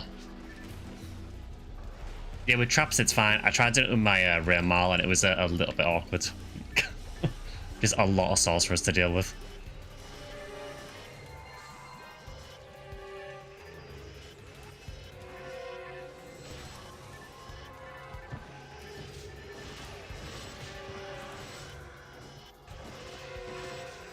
Yeah, I'd much rather it was in Spaceship 1 than 2, honestly, but...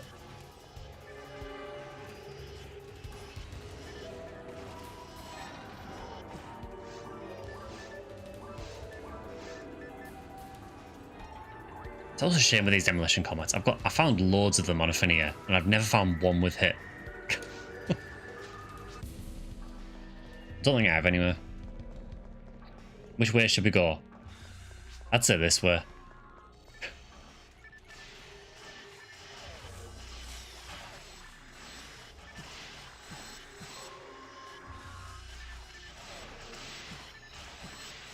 Oh, we've got luck material. We'll take those.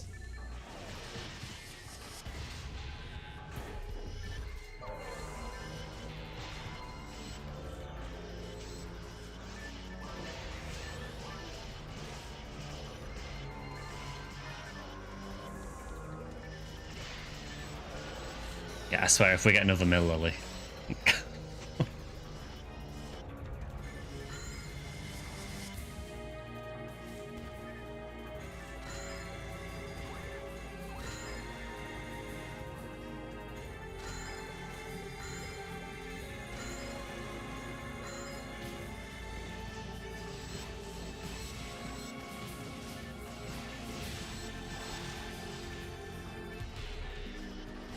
Yeah, I think the plan is, I know we were originally going to play PS0 today. I think 0 will probably move to probably just after the PSO event ends. I think most Sundays while this event's on will probably be PSO. But we might do PSU 1 week just to check out the Clementine Christmas event as well.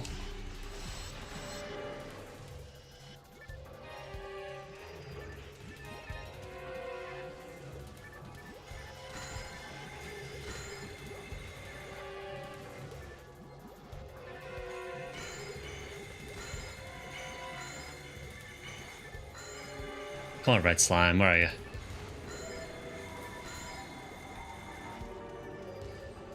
My odds at gold are now normal SGS levels. Oof. It's such a horrible hunt, that man.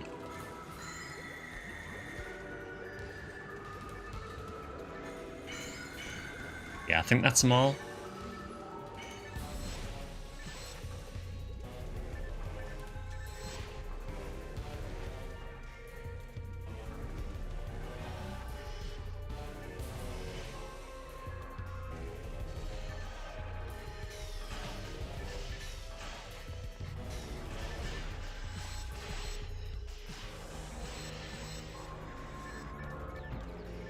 Yeah, I really don't know why they made gold so hard to get in comparison to everything else.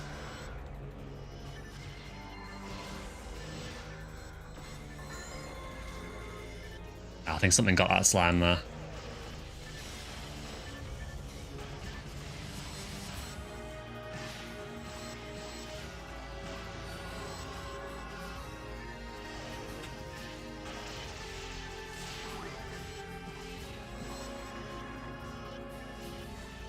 It just seems really weird that they made gold so ridiculously hard.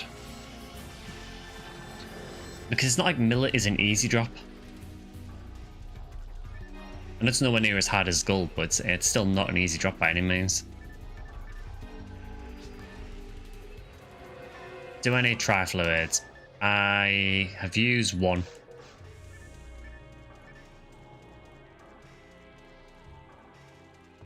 Nice.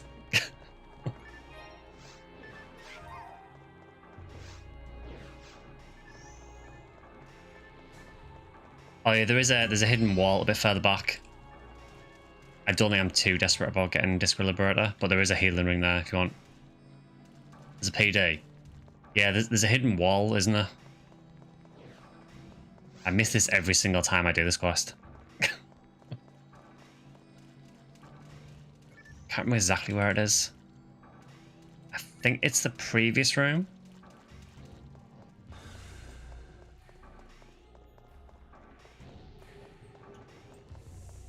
I have a feeling it's here.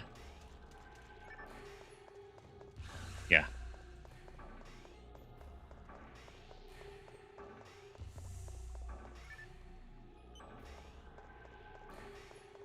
I mean, I'm still not picking up that Disco of Liberator. Mill Lily is close. Please don't tell me there's another Mill Lily.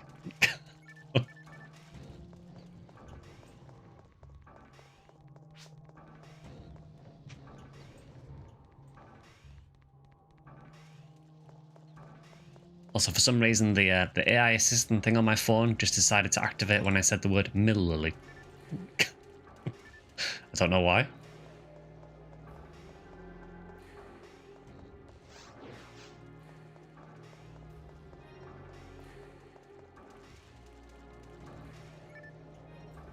Yeah, I am not picking up that.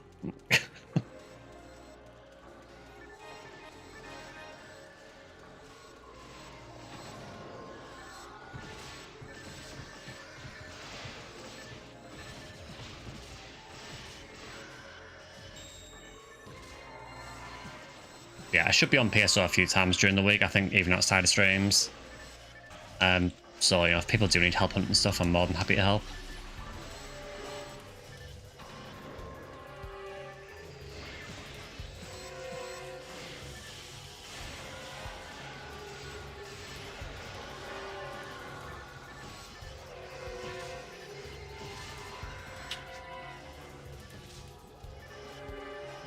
Oh, more slimes.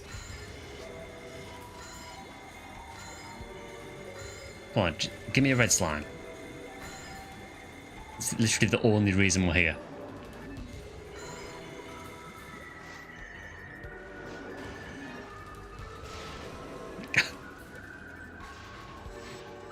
I was really expecting a millilily there just to spite us.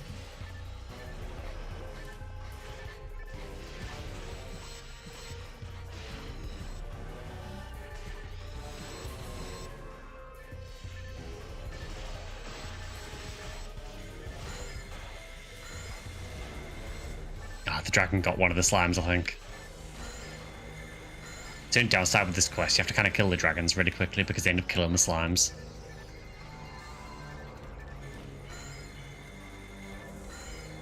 Yeah, I think I split those enough.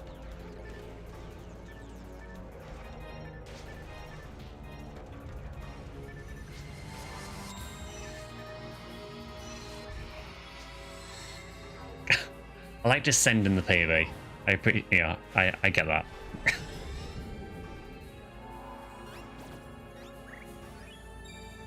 I'm assuming you still don't have it set up, so you have to press 2 buttons to do PB.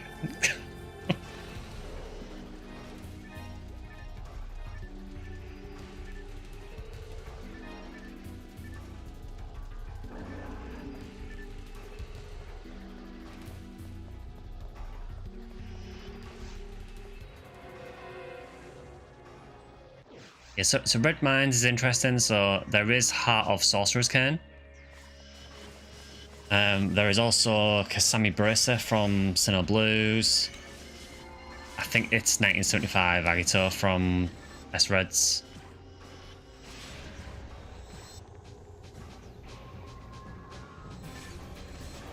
Look, Luminous Field from Dubchicks isn't bad. I would take one of those. That was a cute to drop one, but never mind.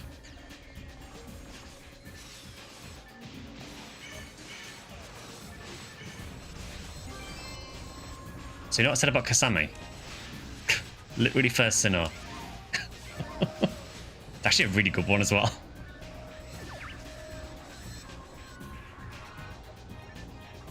It was 42 out of 50 defense.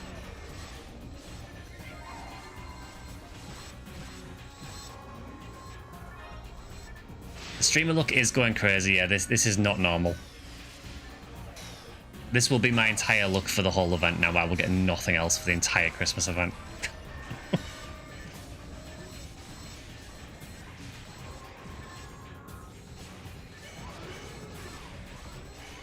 God, Alyssa from Front Mission's back.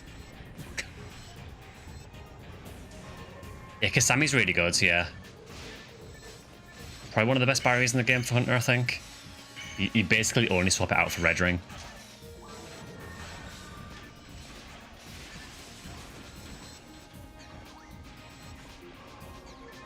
And you know, on versions prior to this, you basically just use Kasami. Yeah, Yatamura is also good. I mean, Yatamura is basically... It's very similar to Kasami, it has really similar stats. Yatamura also has the advantage of giving you the boost to Foi as well. So it's pretty good for Hunuel. Yeah, obviously S-Parts is really good for cast as well, if you're looking to farm one. Oh, free tri-fluid drop, we take those.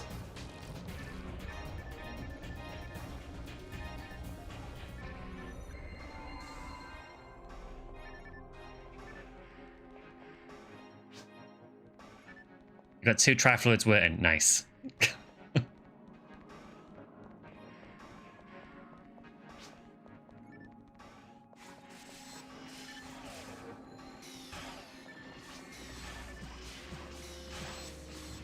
So much defense, nothing hits you after the debuffs.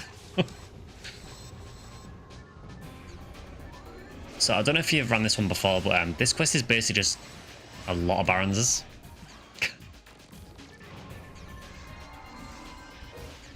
So if you don't like Baronses, this is probably not the quest for you.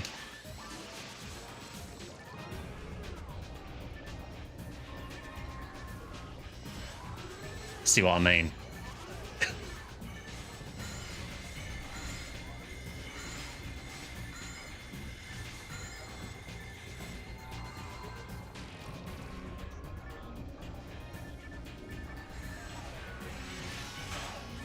It's actually a really good team point farm as well, honestly, on Red Warrior, because the cannabins drop one of the DBs, one of the 10-star ones, and it's a really easy drop. As that happened, I literally got one. See what I mean? Yeah, they're 10 team points each, so they're very, very quick team point farm. Hi, Sky, hi chat, how goes the hunt? Hi, Matt, good to see you. Yeah, it's going very well. In the first day of the event so far, I found a 40 hit spread needle, 2 limiters, and Kasami Bracer. And I haven't done that many runs. It's kind of gone wild.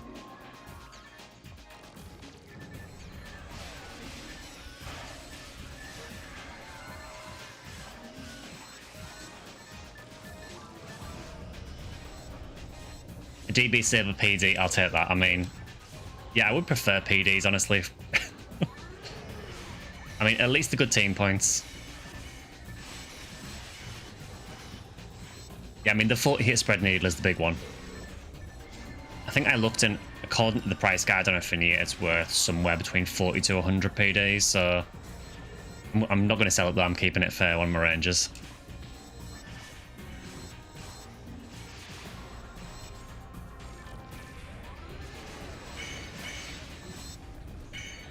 Oh, so the Barons has dropped Red Scorpio, okay.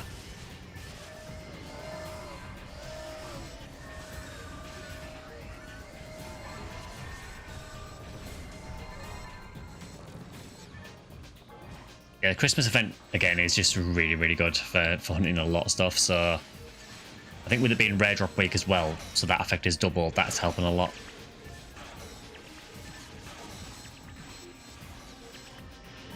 Yeah, I hope you're doing well, Matt, as well.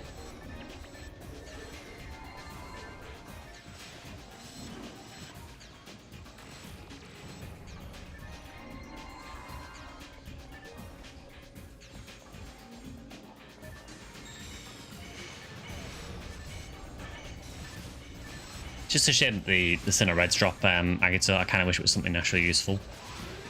That is a 6 Baron spawn. That is not nice. Oh god.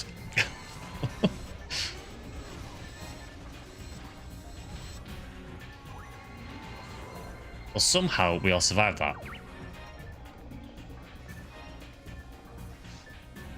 Oh, Red Scorpio drop.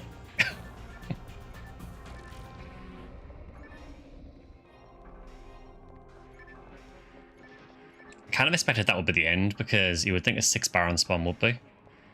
But I guess not.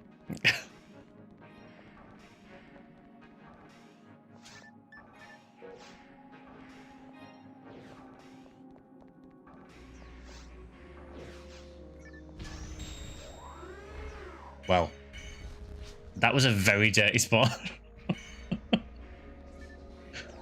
Yeah, that was amazing.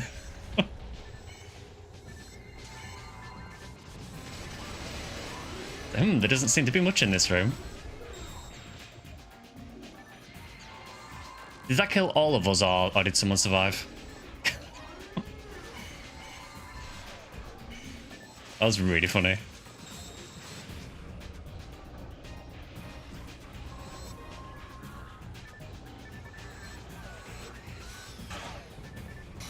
I mean, it's, you know, what do you do, you know?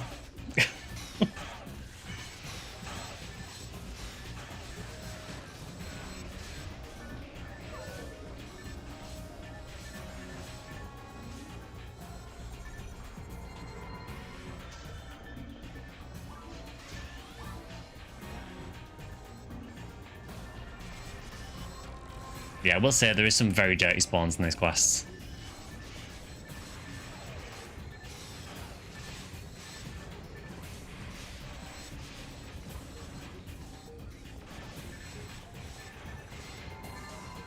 One thing I will say is I'm kind of surprised I haven't seen more banners. Not for me specifically, just in general. I would have thought with this amount of airdrop bonus and these many enemies, I would have seen more. I mean, I've seen a few, but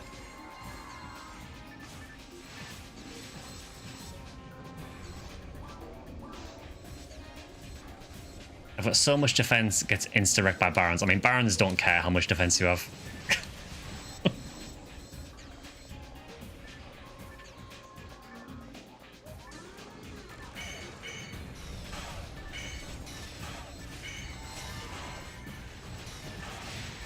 All Barons know is kill. That's all they know.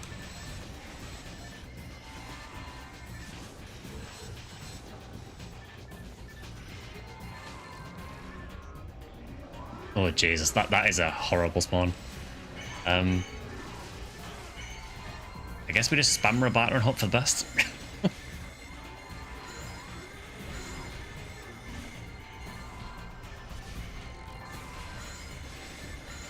Yeah, this really likes Barons.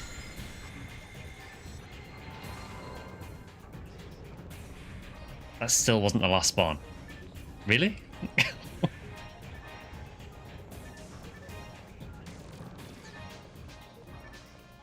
It does have the keep dropping trial fluids, which I do really appreciate.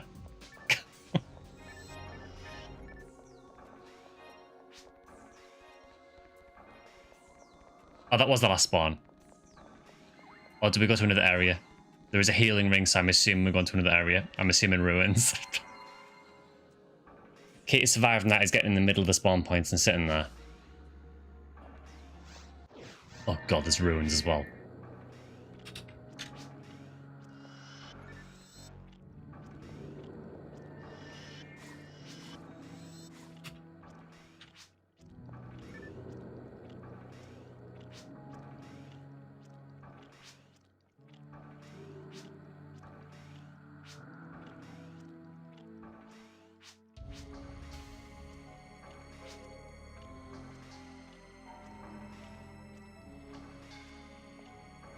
Yeah, can we get it?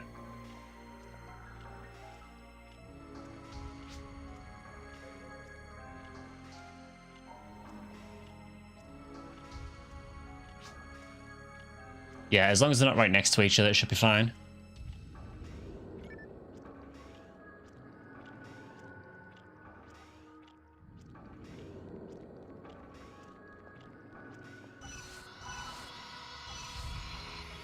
Yeah, that should work.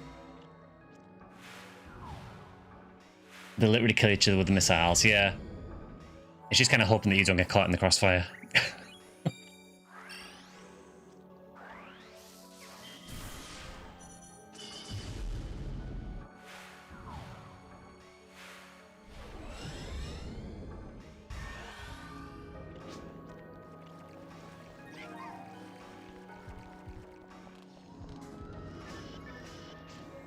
Okay, so for context, I've never done the ruins part of this quest. When I soloed it, I just did caves and a bit of mines.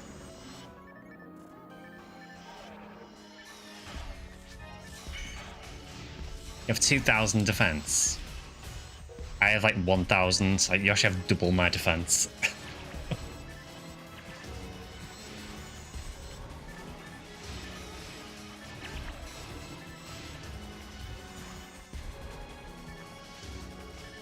This could be good actually, Red Rear Ruins. I mean, God Technique's not bad. From Bull Claws. claws don't even have a rare drop, which... apart from 4 undrops, I guess.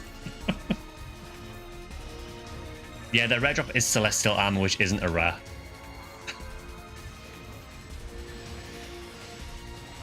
I hope you like Gifoy. Yeah, I am thinking the Gifoy spam might be an idea, honestly. Last room is basically all the bringers ever. I mean, all I'm hearing for that is it's all the spread needles ever.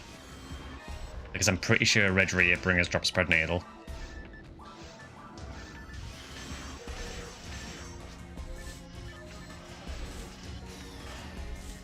Wouldn't mind a meteor cudgel with hit.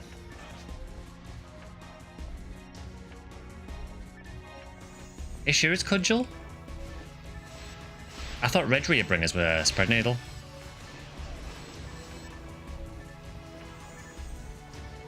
Maybe they changed it? No, it's spread needle. I've just had a look there. I think Red's the... it might be the only ID that gets it from bringers. What's the rate for anywhere? I mean, spread needle from bringers isn't a bad drop, really. Particularly with these rare drop boosts.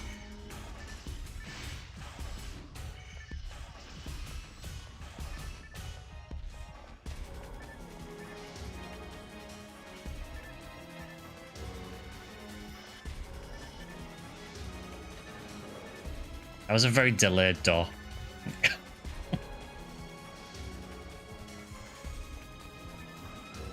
Okay, bringer. 1 in 237 for a spread needle. That's really good. Well, 1 in 2, 3, 4, around there. It kind of depends on what character you are, I guess.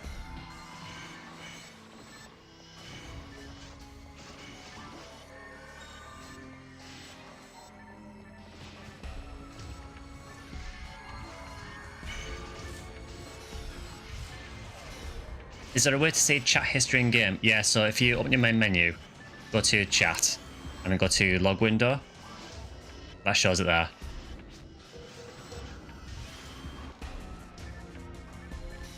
And that is quite a lot of bringers.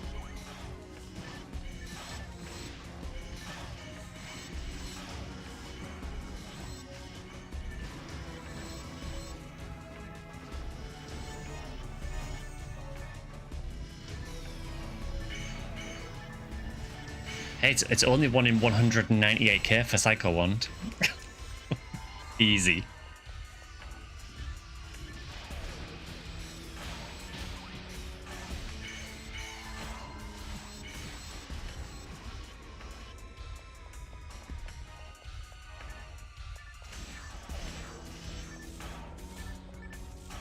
I wish there wasn't any gunners. I really don't like gunners.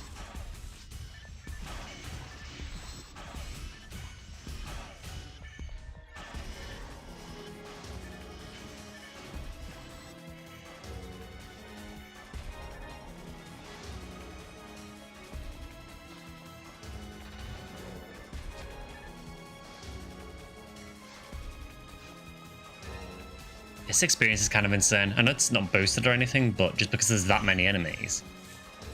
Oh, is this a poison room? It is. Okay.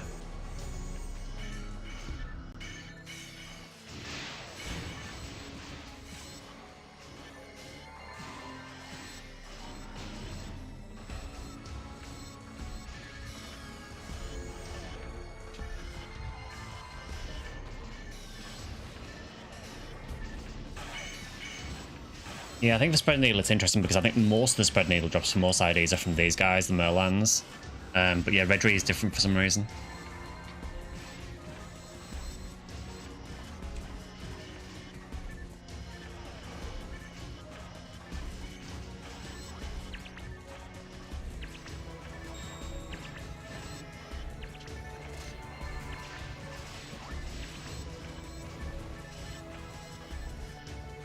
Hi Ellie, good to see you. Hope you're doing well. You're at 100 PB again already. I mean, I guess yeah, I'm mainly just debuffing stuff, so I'm building it slower, I guess.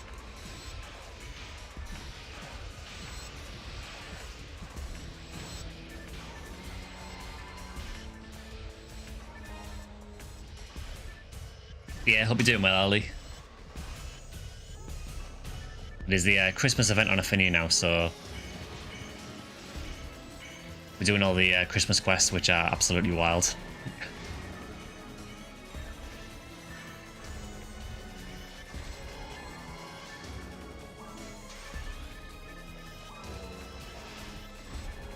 Got a new lighting rig. I do have some new lighting. Yeah, I got these. They're just these really small lamps. They're by Logitech. I think they're called Logitech Litra Glow. I've got basically one on each side of the monitor, and they're pointing at the wall behind me, so it's like refracting the light. Because I was aware that the camera could look a little bit washed out sometimes.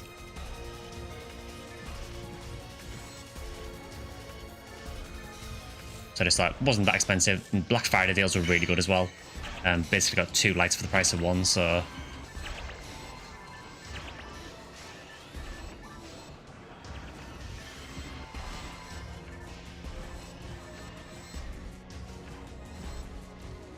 it does the near impossible, basically, of just trying to put some colour into a British man's face.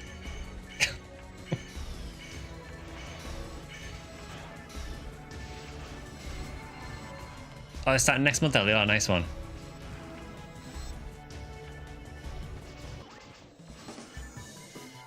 Oh, another Puyo Puyo disc. That was not me this time.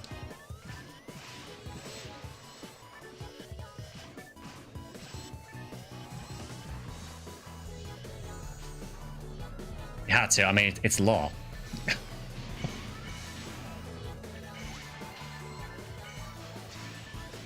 Yeah, it's really good to hear that, Ellie, though. Yeah, I hope it all goes well.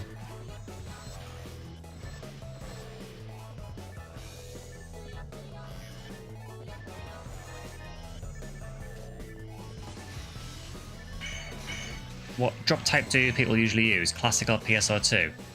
Usually PSO2, just because with PSO2 drops, you basically have your own instance drops, more or less. So anything on the floor for me here is stuff for me to pick up. Where with classic PSO drops, it's basically if a rare drops, everyone just runs like crazy for it, and whoever gets there gets it first. So PSO2 drops are a lot fairer. But if you want the authentic PSO experience, then I guess use the PSO drops.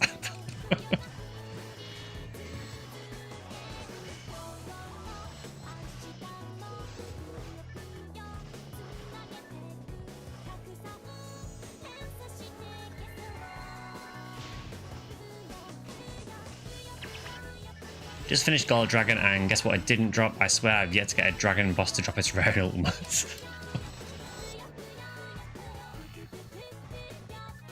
Friendships were broken on GameCube over rare drops, they were.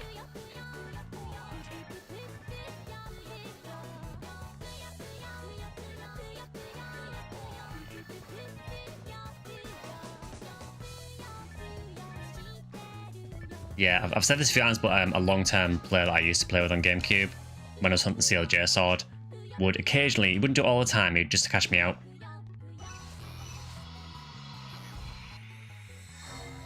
I think I missed the memo on that one.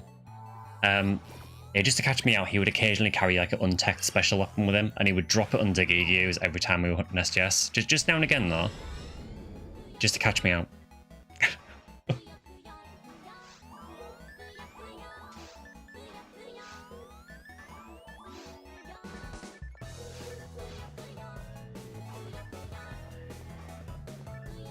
Yeah, that is a fun quest. I mean, they're all pretty long quests, these, honestly.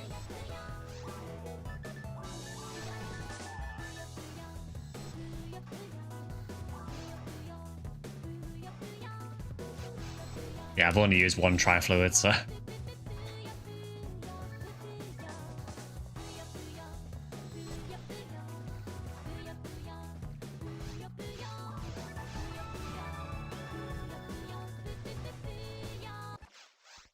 That quest was the Christmas Fiasco quest in episode 1. So on Ephinea, during Christmas you get a few bonus quests that are only on for like a few weeks. So this is one of them. The rush of seeing a red box and ignoring everything else and just sprinting for it, yeah. At that point, you know, it doesn't matter what happens to the rest of the party. That red box is yours. That said, I am very glad they implemented the PSO2 version on Ephinea because it does make things slightly less painful.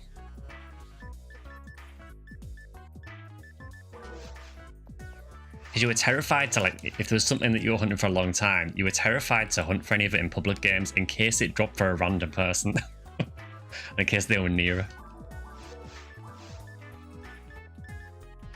Okay, so team points. But DB Saber can be team pointed.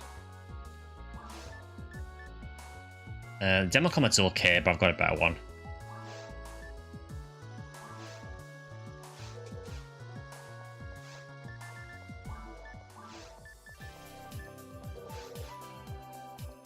Get a lot of materials from this, which is pretty nice.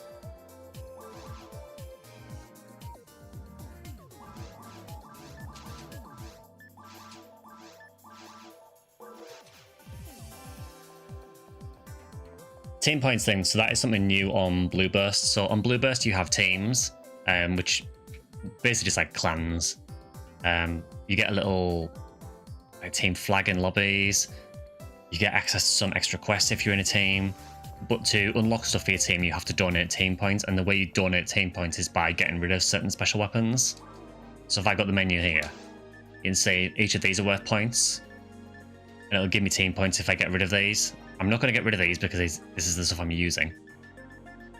But basically, it kind of gave a purpose to like junk rares, so you could just throw them on team points.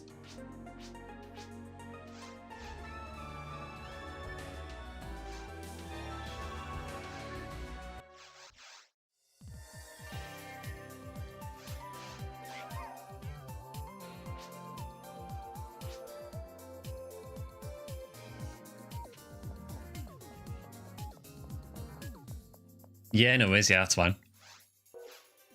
Do the items get deleted or put in a team bank? They get deleted. So don't do it for anything valuable.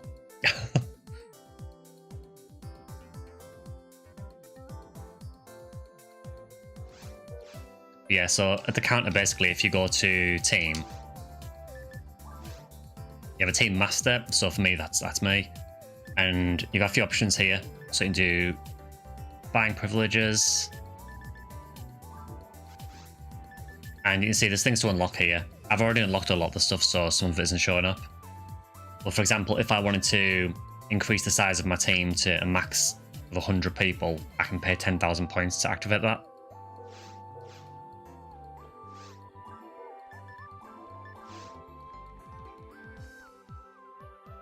No worries, Nimu.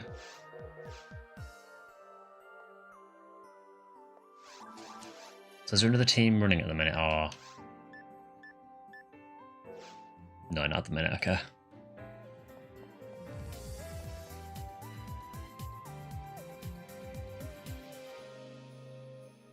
But yeah, just make sure if you are donating team points, just make sure it is just junk stuff that you don't want. Never did get a Steam Deck. It's time, yeah. I mean, I guess see what happens in the Steam sale, maybe. Maybe they'll give some money off it.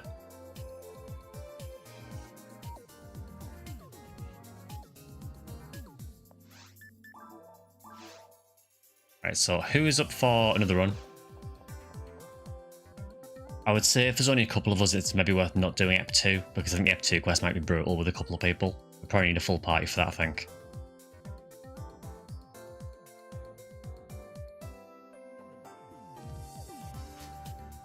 Do we think Ephinea will work on the new Steam machine? I can't see a reason why it wouldn't. I mean, I think it runs Steam OS, but I would imagine you could probably run another OS on it, I would imagine. Again, not totally sure, but I can't think of a reason why you couldn't.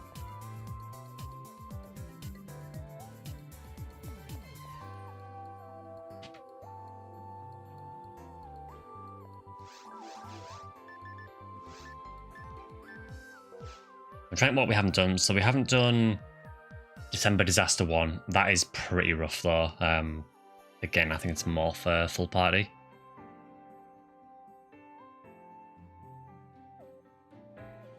I know Fiasco 2 and Ep 2 has some really nasty rooms. And there's like a part of it where it's entirely in the dark, which is not nice when you're dealing with Ep2 enemies in Ultimate.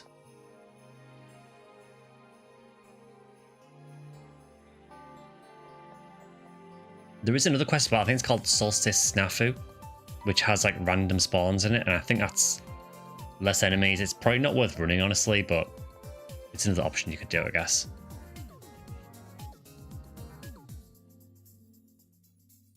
What I might do is I might change character because I've used my formal for a few runs, so I think I might switch over. So yeah, give me 2 seconds while I switch character.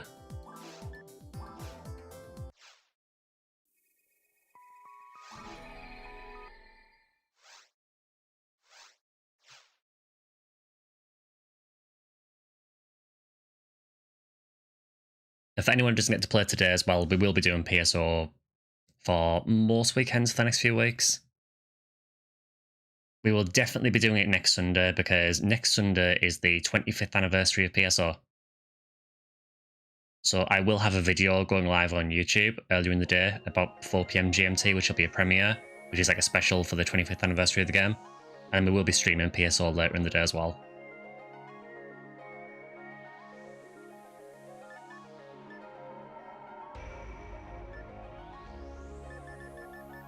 Okay, who do I feel like playing? I need to level her next week, an experience week. It's the same worse as the Steam Deck and you play on that. Oh, fair enough. The fun bit will be getting it going on Steam Frame. You play PSO in VR.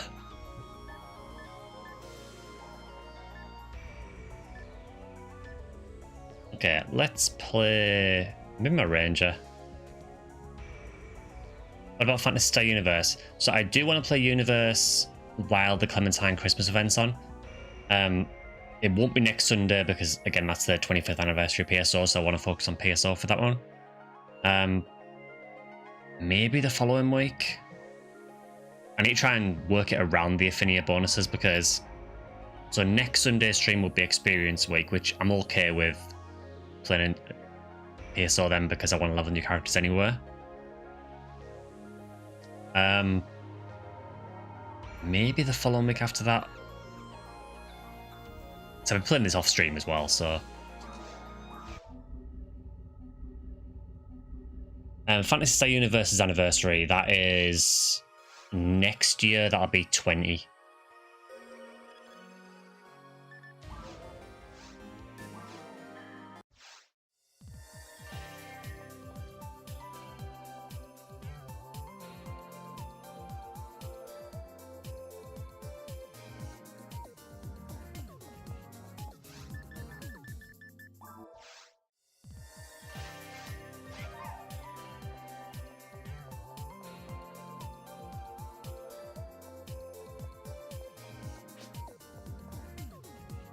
I mean, I don't know how many people are AFK. I know Nemo said they're AFK, and I know Miss has gone for dinner.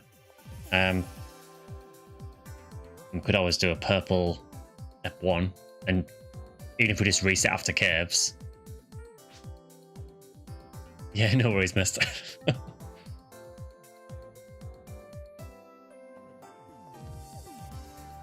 Yeah, do you want to do purple Christmas F1, but maybe just do caves?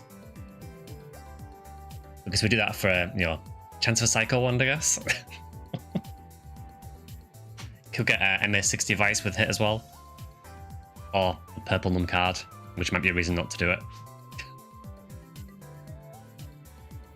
And for Slams, I mean, if you want to do Red Rear, I'm totally fine doing Red Rear again.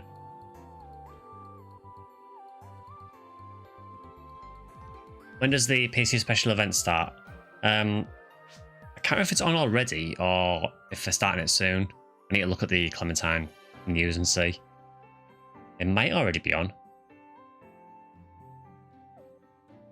In fact, I've got a feeling it might be because I'm sure the Christmas lobbies were in the game when I logged in last time.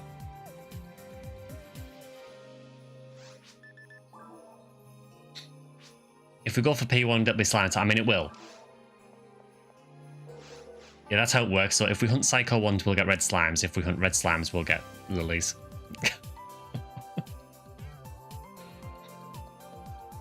You playing last night and didn't see it?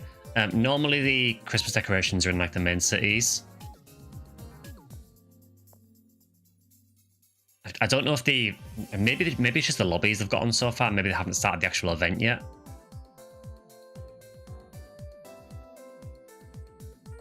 Hey, Bistoker. Yeah, well, what I'll do then is let's do a purple run and just see what happens. I mean, we're gonna get a red slime. It's gonna happen.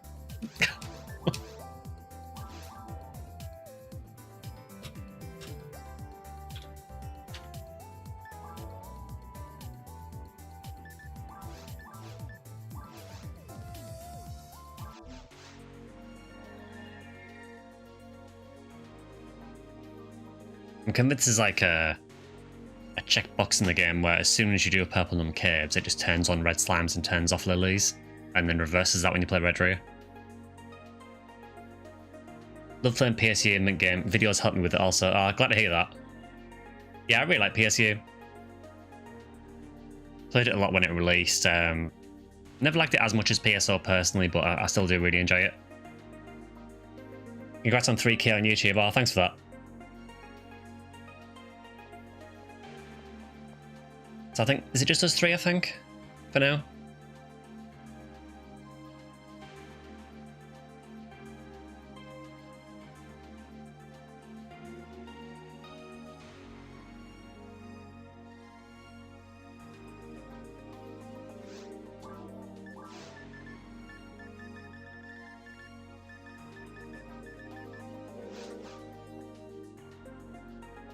Yeah, I'm pretty sure it's just us three for the time being, so...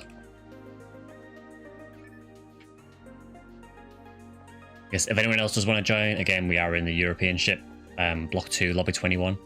And the password is always stream, if anyone does want in, so... Even if it's not this run, that's always the password.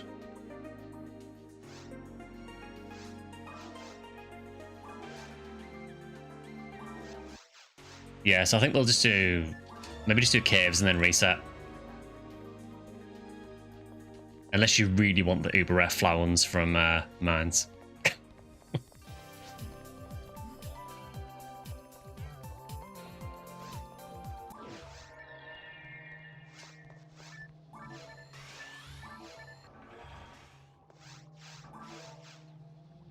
Alright, let's see how this goes.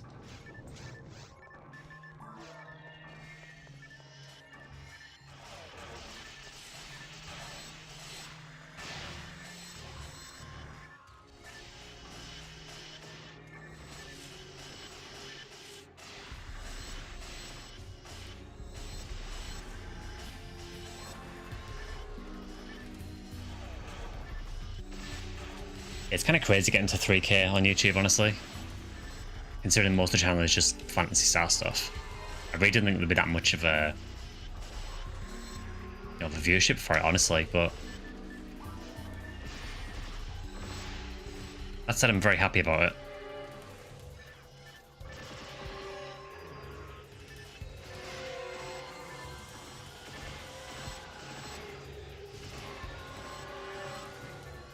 It is a massive, massive shame that we didn't get any announcement at the Game Awards or anything. I was really hoping for something, but admittedly it was a very much an outside chance of getting something Phantasy Star related, but it would have been nice.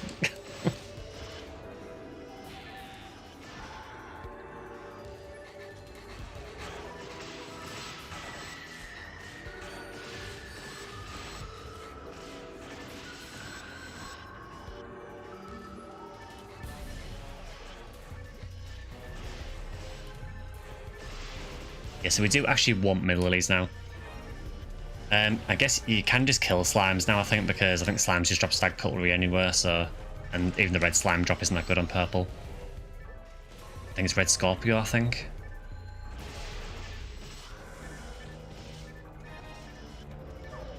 Oof.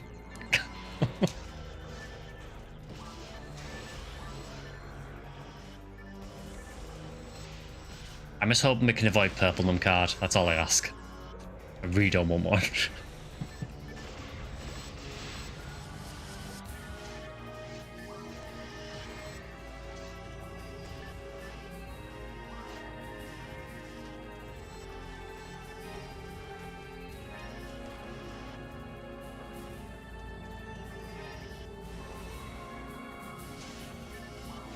It's been really good to see a lot of love for PSU, honestly, as well. I know I've had quite a few comments on like the PSU videos recently. People who obviously, you know, loved the game when it was out.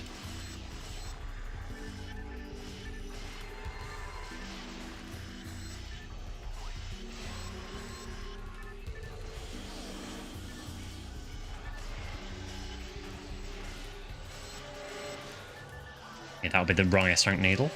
I was wondering why it wasn't working.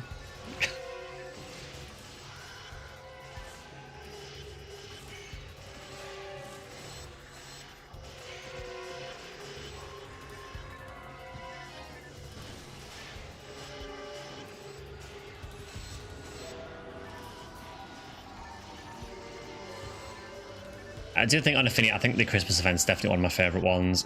I think Anniversary is obviously the best, just because it is by far the best one with all the boosts and everything. But I think outside of that, I think Christmas is maybe my next favourite. Just because it doesn't have any forced mechanics like the Halloween one. It's just run stuff with the slightly increased rates. Chance of getting presents.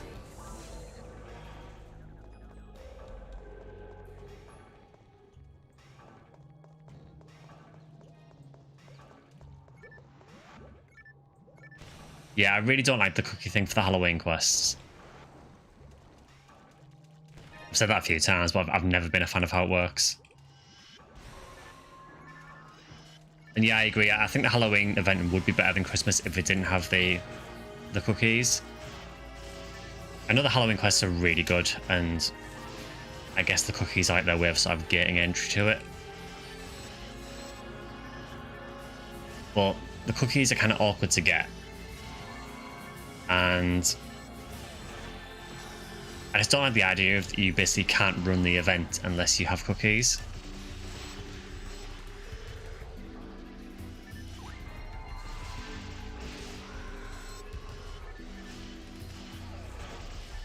And for me, I've been totally honest about this. I would prefer that they didn't require a cookie to run and had slightly nerf rates on them. I'd actually prefer that.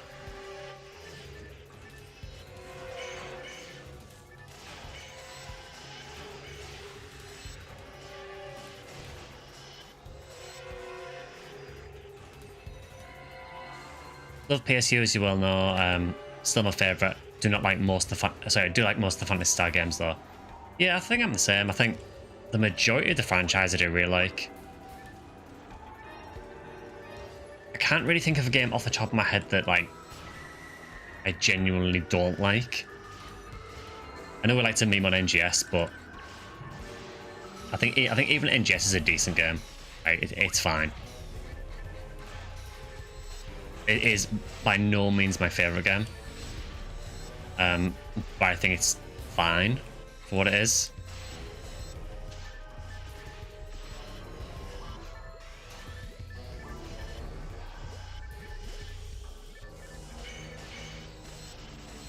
I mean, Phantasy Star 3 was not brilliant, but it was kind of funny, and I kind of respected some of the things it was trying.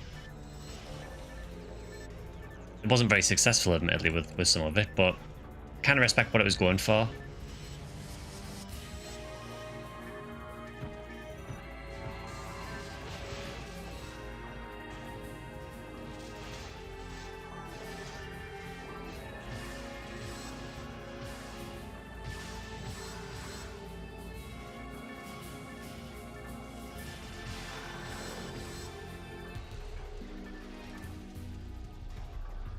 Yeah, you could have quests give a reward and then have the reward to buy cookies. Yeah, potentially. Because, you know, the issue with how the cookies work for the Halloween quests is that it is very, very RNG. And the reality is, you know, you can go for a long time without seeing any cookies drop. And if you get that, you're just kind of locked out of the event. And the event's only on for a few weeks, so...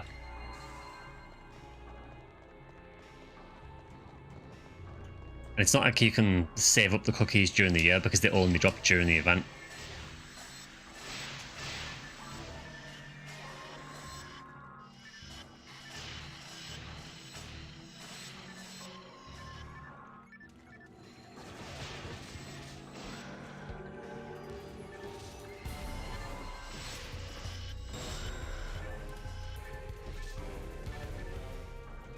Also, time for a useless bit of PSO trivia, but when I was looking up some stuff earlier on the wiki, because I was looking about how much the spread needle was worth, one thing I didn't realise is that, so as you'll know, casts can trap shoot with the spread needle, and it's really easy to detonate your traps with the spread needle. According to the wiki, I don't know if this is true, but I assume so because it's on the wiki. Apparently you can't do that with an S-rank needle, which I did not know.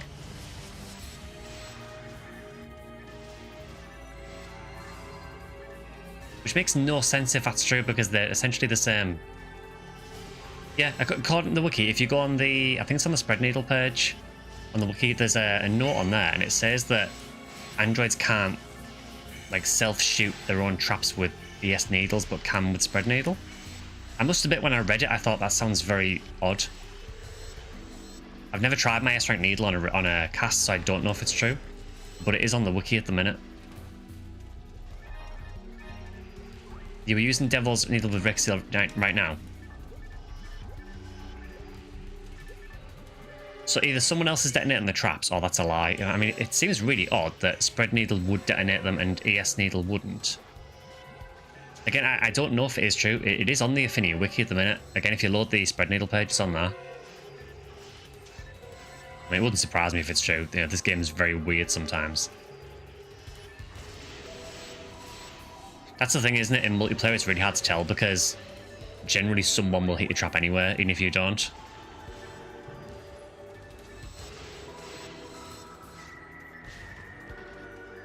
Yeah, but it is a very, very weird thing.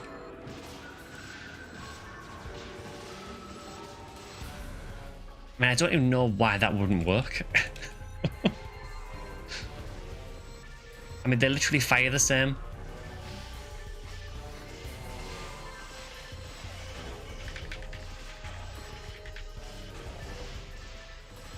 Getting coffee and I'm ready for another run, nice. Yeah, we're just doing the caves part of this and then we'll reset.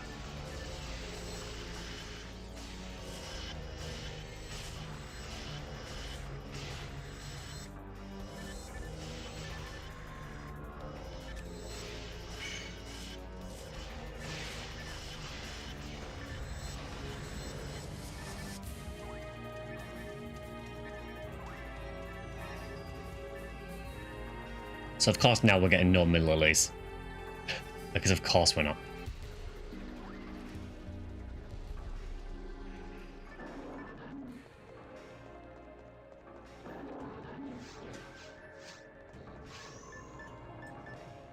That reminds me, I did a altered version of that emote actually, of that symbol chat.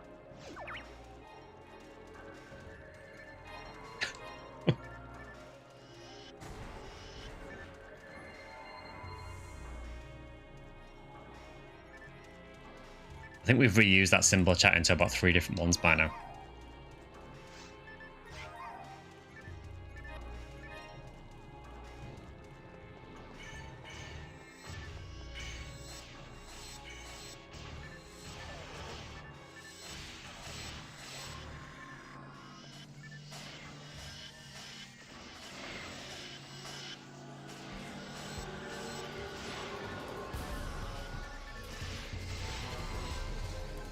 Yeah, I'm very glad that I've managed to dodge purple num cards so far. Maybe famous last words, but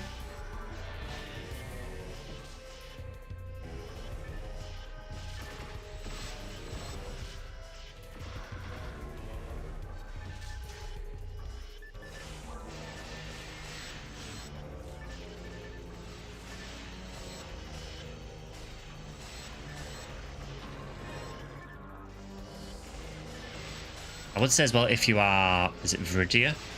This is probably a good quest to run for V101, because there is quite a lot of assassins in it.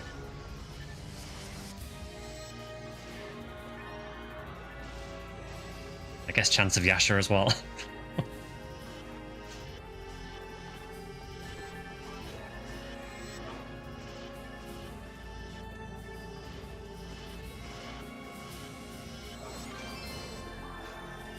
Nope, stack cutlery.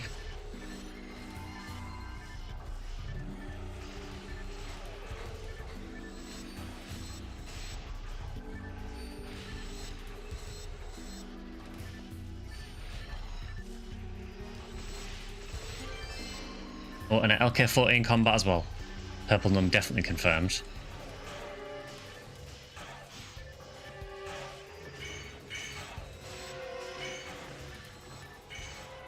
I keep switching to the wrong needle. This is the downside of having multiple S-rank needles. I keep switching to the wrong one.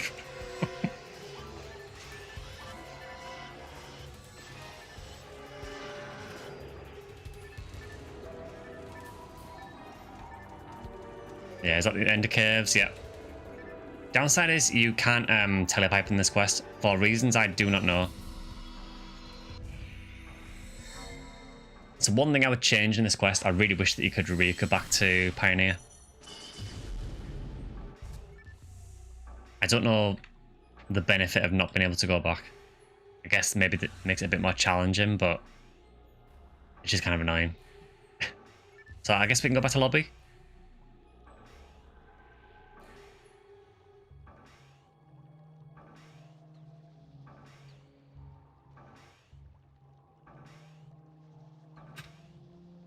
Yeah, so if you don't know, if you do /lobby, yeah.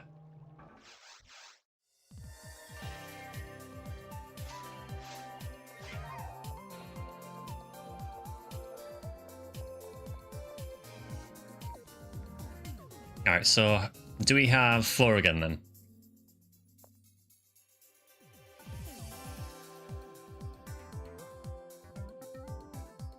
Because if we do, we could try potentially the Ep2 quest, the Omnispawn one.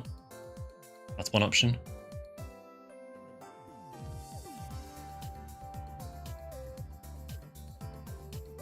Also, for some reason today, I have a lot more people watching on YouTube, which is interesting. Normally it's the other way around. So hello to everyone on YouTube.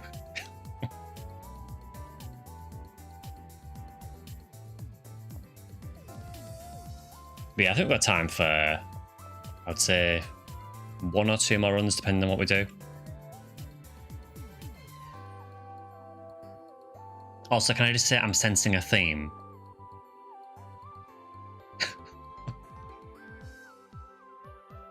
To be fair, I get it. That is like by far one of the best Red Seal outfits.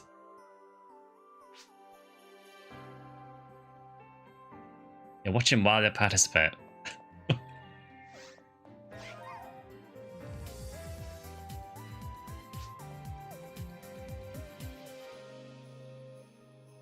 Okay, so we have options. Is there anything in particular that you guys want to go for the next run?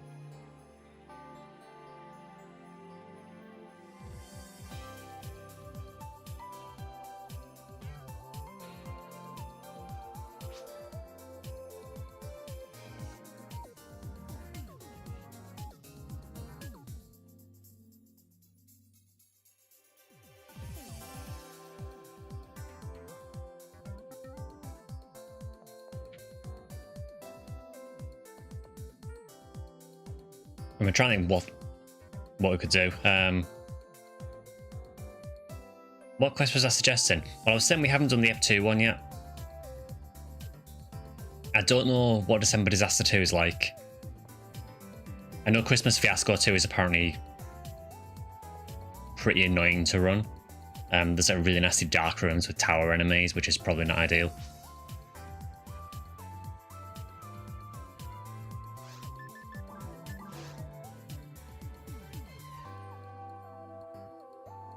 If we have Viridia, I wouldn't mind TTF run for a chance at the Gatling gun.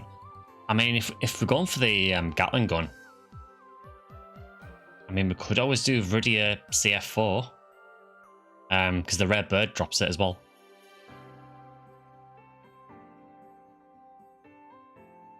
And there are 70 odd birds in the quest, so you got a decent chance of getting the rare one.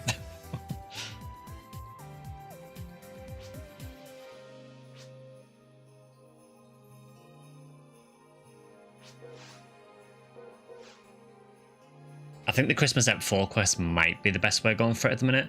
And you've got the advantage if you do it on Viridia of, you know, Dolphin Eclair drops Lame. I don't know what else drops on Viridia. I mean, I'm fine doing another Ep4 run if you want to do that.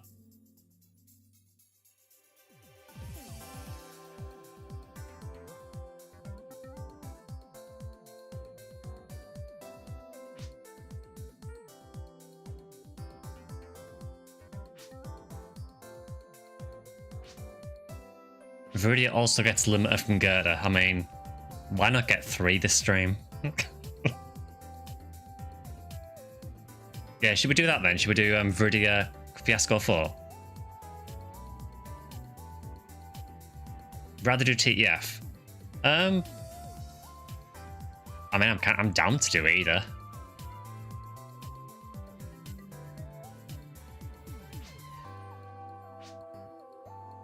I really don't want another lame or limiter. You just can't face the unsealing again. I totally get it for what it's worth.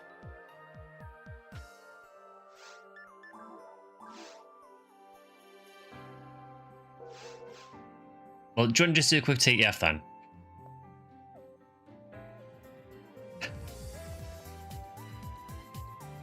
I mean, Viridia gets red ring as well, doesn't it? So I guess there is a benefit to it.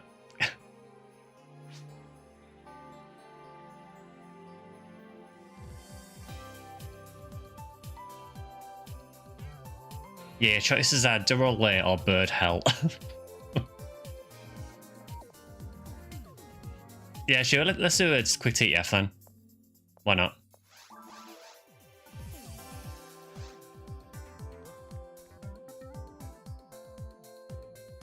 Thank God it's Friday. I mean, I wish it was.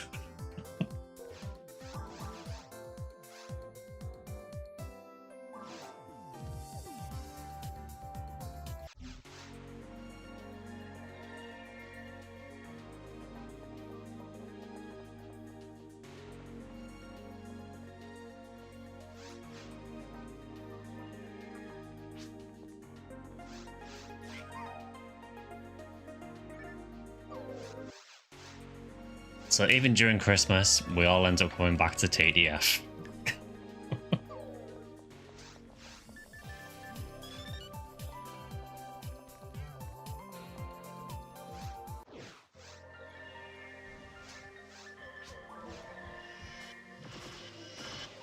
I mean, it is 150% rare chance you're not wrong.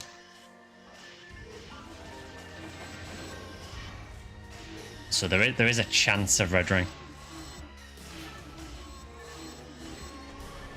Also, does this character have a Q phrase? No. Screw it, we ball. At least you might have one in the bank somewhere, but we'll be fine.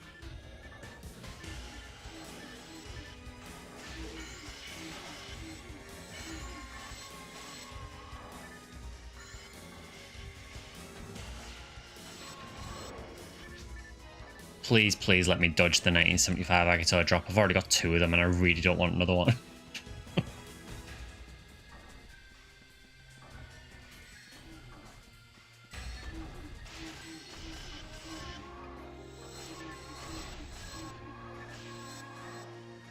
Okay, we did it.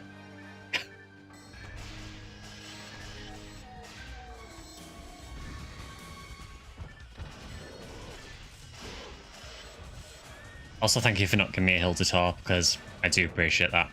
I only want Hilda Tors if they're going to drop frozen shooters.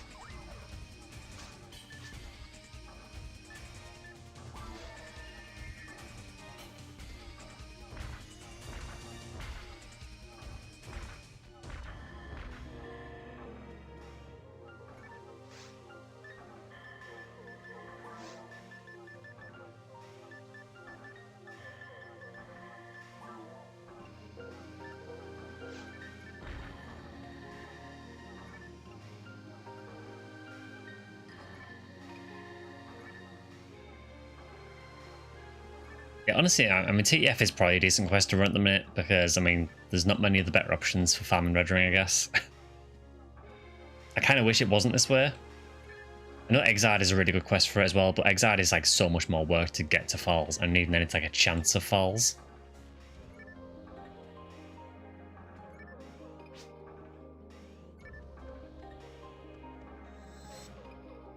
Yeah, so you are trap shooting with an AS needle. So I guess the wiki is just wrong. I guess. Also, that is a great name in that banner. Huge Jackman. Amazing.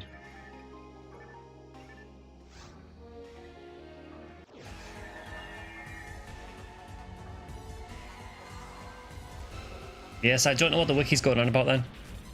I mean, it did seem very odd to me that Spread Needle could trap shoot and ES couldn't, but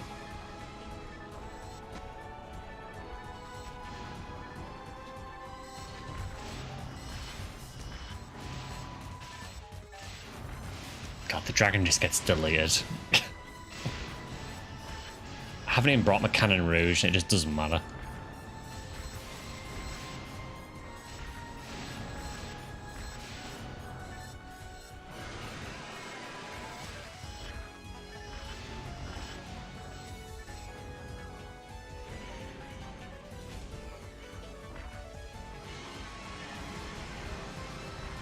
Nice try, dragon.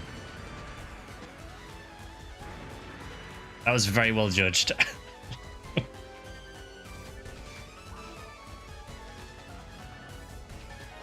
That's how you know when someone's played PSO for a while, when they can stand next to the dragon, not get hit by it, but be extremely close.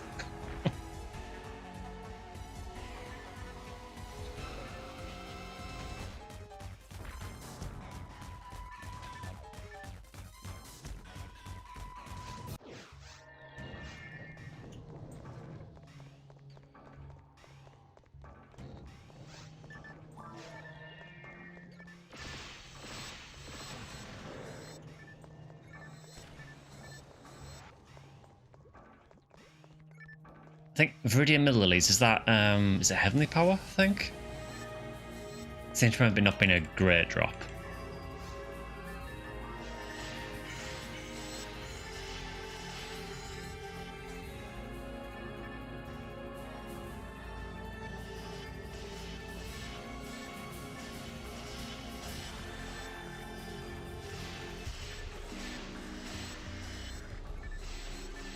Again, for anyone who is watching, if you are considering starting PSO or if you haven't played for a bit, this is a very, very good time to pick it back up again. This quest should be on for a few weeks at least, so...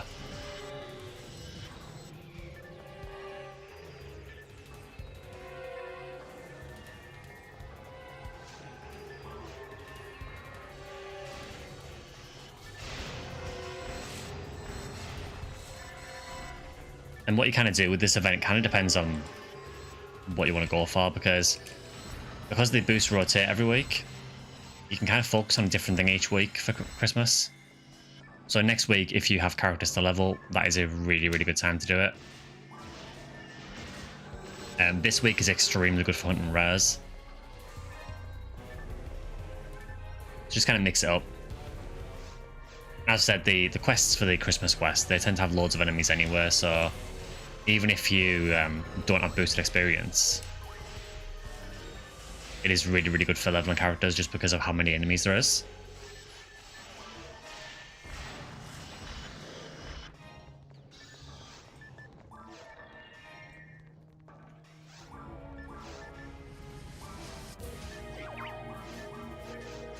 Final impact, of course, already confirmed.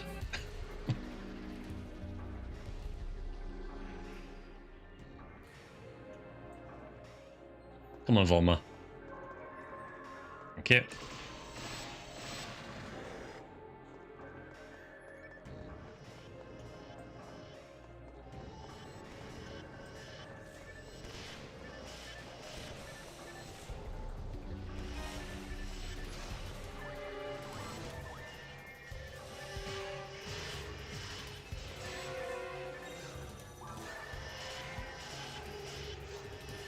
I can never remember if I can help on arms in F1. I don't think I can.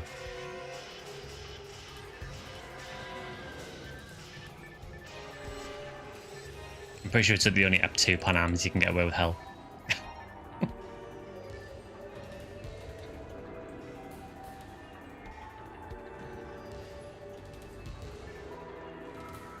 Okay, worm time, so easy chance at LK38.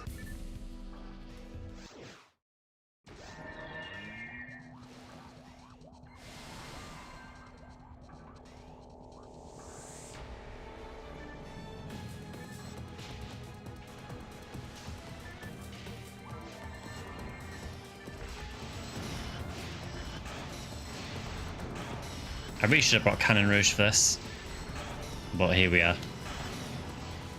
Should be fine.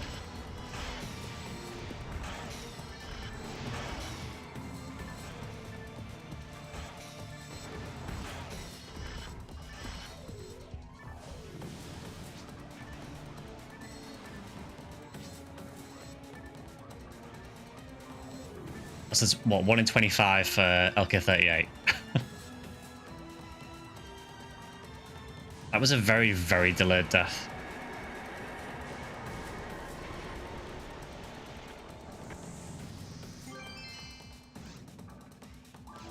I don't believe this. Where is it?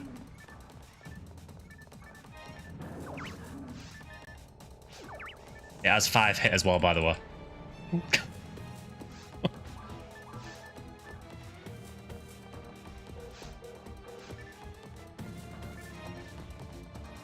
Let me price guide that a sec. I need to see what that's actually worth. Because I don't think it's something I would really use, so I'll probably give it away. But I do just want to check the price on it first. Okay, 38. Okay, it's worth literally nothing. Okay, cool. Yeah, here, you can have this.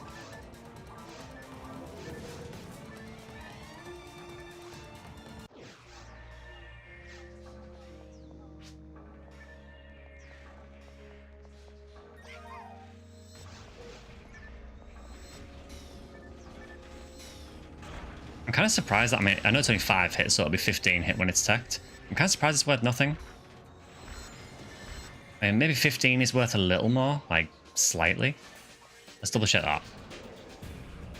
So 15 is worth what? No, according to the price guide, 0. It's 1 PD at 20 hit, apparently. It seems very low. Yeah, no worries. You should be able to get some use out of it with 15 hit. Just make sure you do the plus 10% tech on it.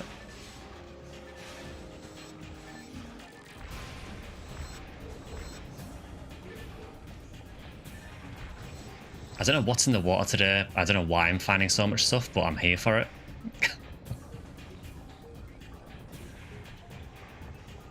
Someone found a nice Heaven Striker.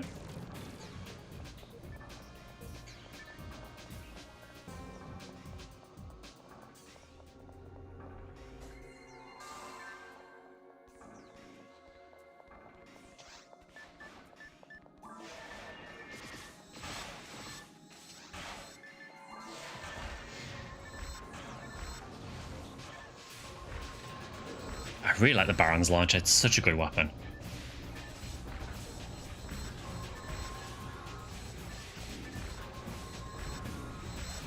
Oh god, please drop a Viridia card. Please don't drop a Viridia card.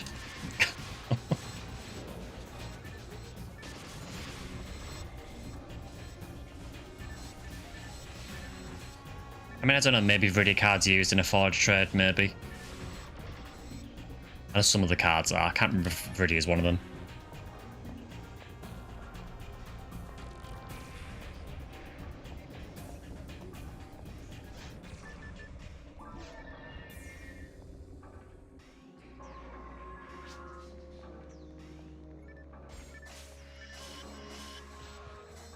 Oh, 1 in 120,000 chance of Heaven Punisher from this guy.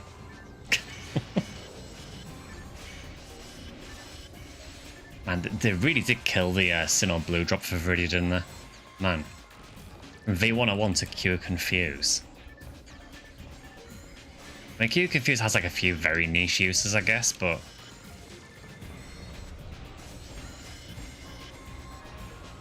Was it Green Hill for the Sinnoh drop? Is that what it was? So has Viridia... So what's Viridia then? Is that just the Assassins, or did that change from Sinnohs? I genuinely can't remember now.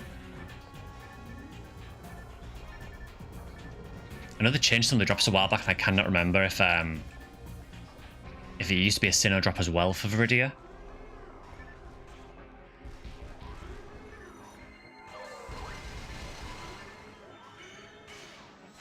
Oh, hi, Pizza Mate. Good to see you.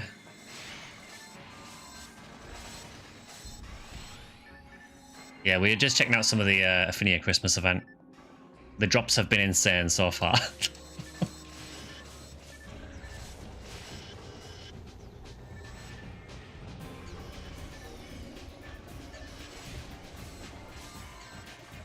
Yeah, well, my drop specifically have been insane so far. I have had a 40 hit spread needle, 2 limiters, a Kasami Bracer, and LK38 combat with hit. I did give the last one away. We've only done a few runs.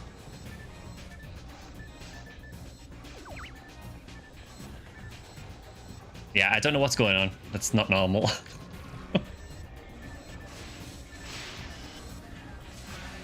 I mean, we're just doing TTF here just because one people on the team wanted the LK38. So mission success, I guess. Saving up for the red ring drop. I mean, obviously, you know, save up for the banner. I wonder if I can stun lock him with Remal. I guess I can try.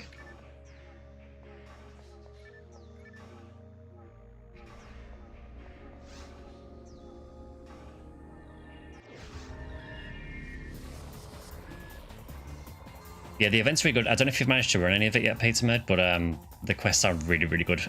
And it's rare drop week as well this week, so because of the Christmas event, the rare drop bonus is doubled, so it's like 150% rare drops.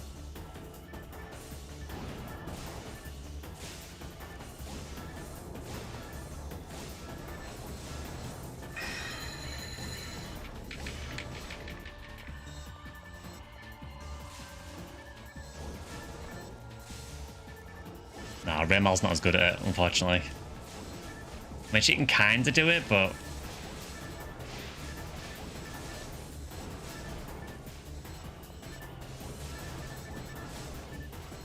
yeah, Hunter is a lot better at this glitch.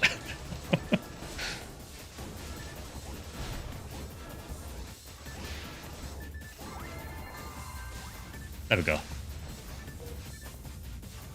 This ranger is purple. This run we're doing though is Viridia.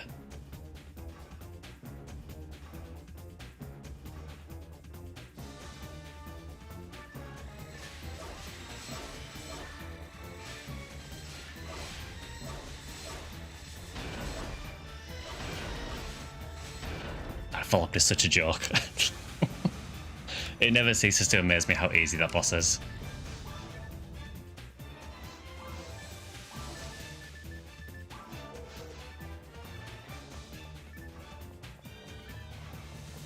Another banner for someone. What is it? Level 200 banner, okay.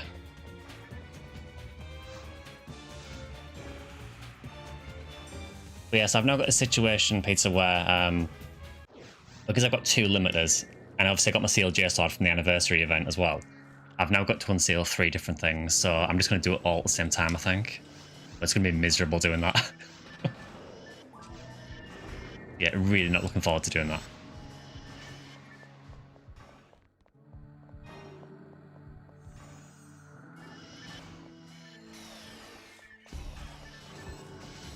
Yeah, it's like 3 things that need 20,000 kills or more. So I guess I'm going to be spamming Carl's Clock Challenge or Beyond the Horizon for the next few weeks. Well, after the event ends anyway, I'm not wasting the event.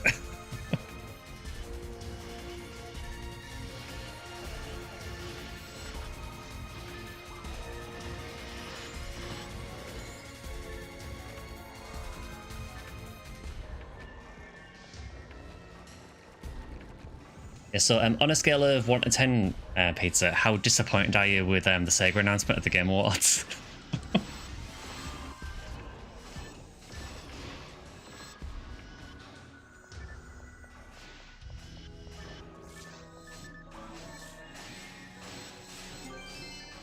Oh, we got a Gearbolg because of course we did.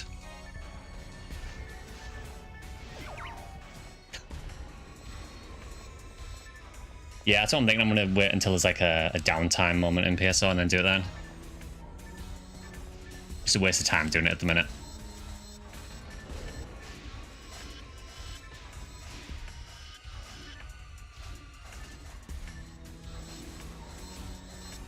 I felt better when I kept jokingly making StarCraft Terran references to anger the Warhammer fans. I mean, the Space Marines in both.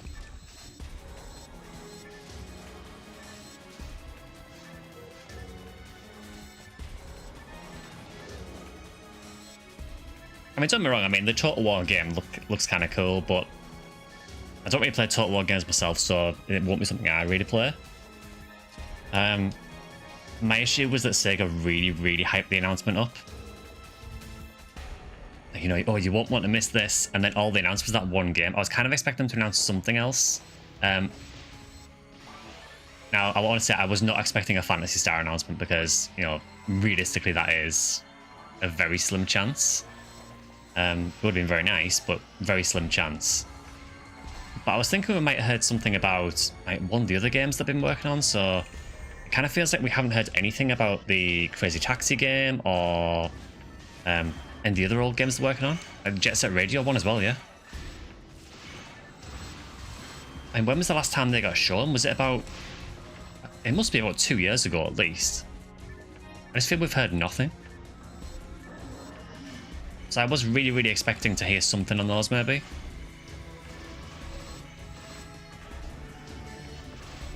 ...2023 at Summer Games Fest.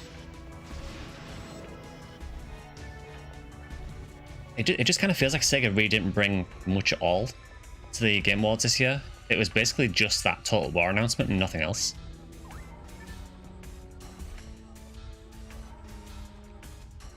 I think also Square Enix as well. Did Square Enix announce anything? I think, what was there a new Tomb Raider game maybe? I don't even know if that's Square Enix this time, but both Belrose and Bringer's dropped the monster part. I mean, Bringer's rifle's okay, but yeah, you've probably got a few of them by now.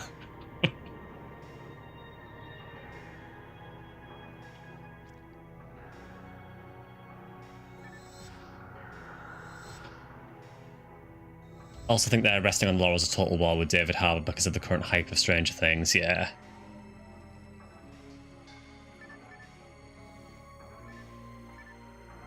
Yeah, I just think that the Game Awards this year, there wasn't a whole lot that I was that excited about.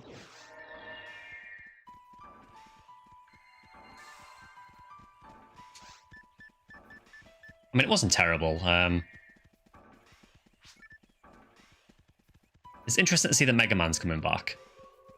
Again, not really a series I play often, but I know a lot of people have been after a new Mega Man game for a while.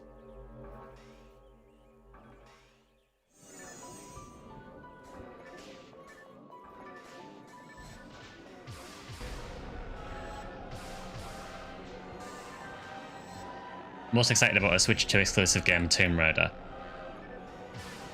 I do think it's interesting that they've decided to kind of reboot Tomb Raider again. Again, I'm not against it by any means. Be interested to see what it's like. I think most people felt the same as well. I feel that Sega were robbed when Mario Kart won the racing award. I'm sorry, but that award belonged to Crossworlds.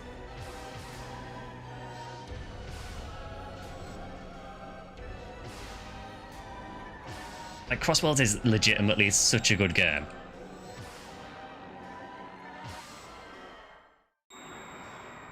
It's really good. I mean, I've played it on stream once, played it a little bit off stream, but it's such a fun kart game.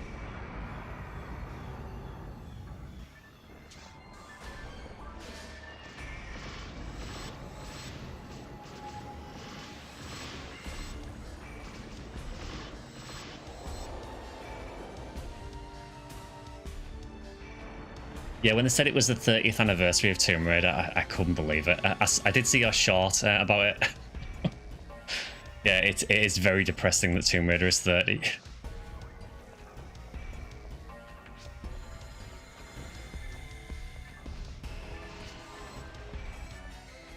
So it's 1 in 123 for Red Ring. So you're saying there's a chance.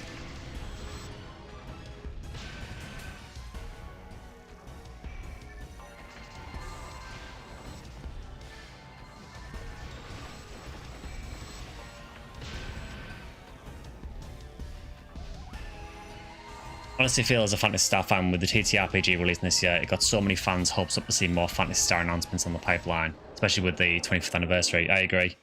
I think now was the perfect time to do it. The Game Awards specifically was the perfect time because it was literally like a week or two before the 25th anniversary. It felt like the perfect time to announce something. And now I don't know when they do it. Are we waiting for the 30th anniversary? Are we waiting for the 40th anniversary of the franchise, which would be 2027? Or are we just not getting one?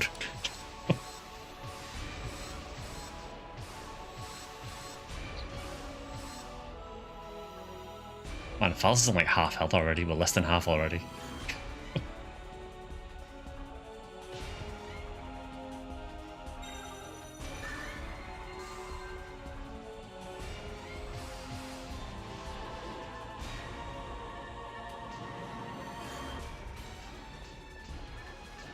Yeah, I really don't know what Sega got planned, honestly. I mean, I know they're doing a little celebration in NGS for PSO, but I've said this a few times, but I feel for such a revolutionary game, it's a real shame that PSO's not getting more. Like, I know a lot of people who play things like NGS now probably never played the original PSO. I'm aware that I am old. But, you know, it was a massive deal when it released.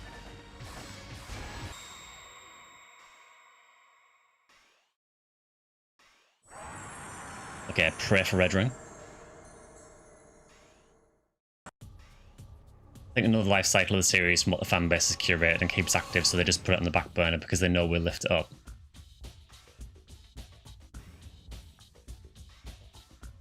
I just want them to do something with it, and I want them to make the classic games more readily available as well. So no one got Red Ring then, huh?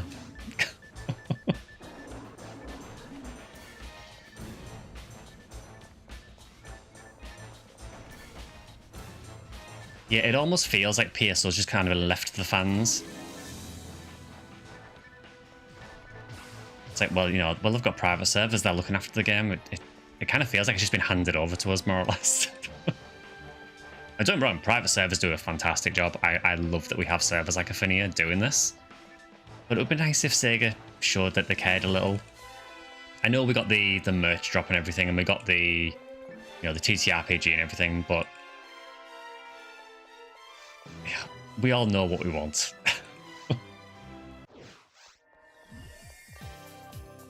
For me, it's not even just PSO, it's just Phantasy Star in general. I think the classic games in particular, it's so hard to play most of them now. Like, if you don't have that Sega Genesis and Mega Drive collection, you're kind of just out of luck with some of the games.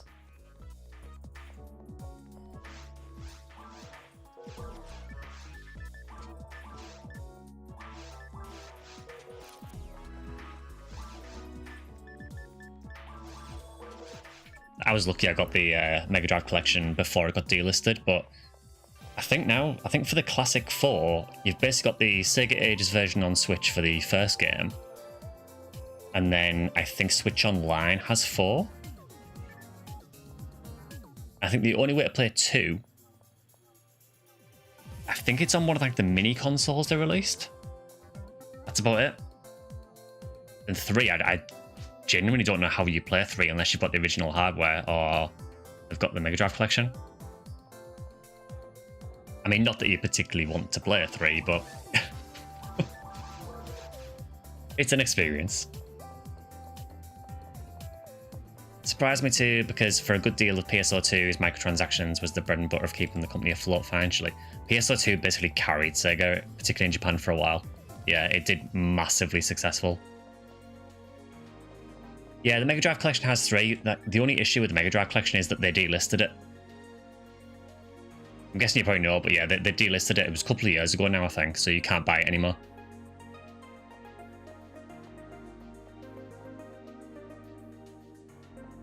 And I think for the mini consoles, I think one of the mini Mega Drives has Phantasy Star 2, and I think the other one has Phantasy Star 4.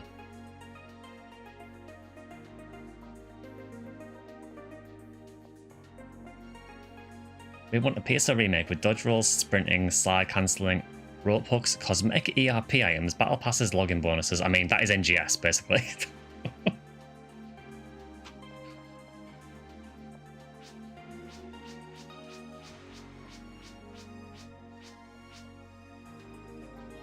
I thought them delisting it was an early indicator of something new coming. Yeah, I mean, I thought they were going to delist it and then potentially re-release another collection later. Yeah, it only has 2, 3, and 4. Obviously, 1 was on the Master System, wasn't it? So, but 1's fine because you've got the Sega Ages version on Switch. Although, having said that, it would be nice to get that on PC as well. It's fine for me because I've got a Switch anyway, but I think locking it to one console is a bit restrictive. It's a shame as well because the Sega Ages version of 1 is really good. I don't know which ones are the classics have you played, Pizza? I know you're very familiar with 4. Have you played all of them yet, or have you still got to work around with some of them?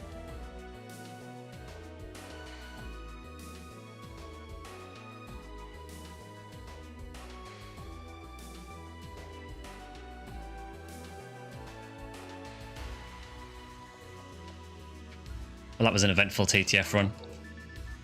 I mean, we got the LK38 combat, I guess.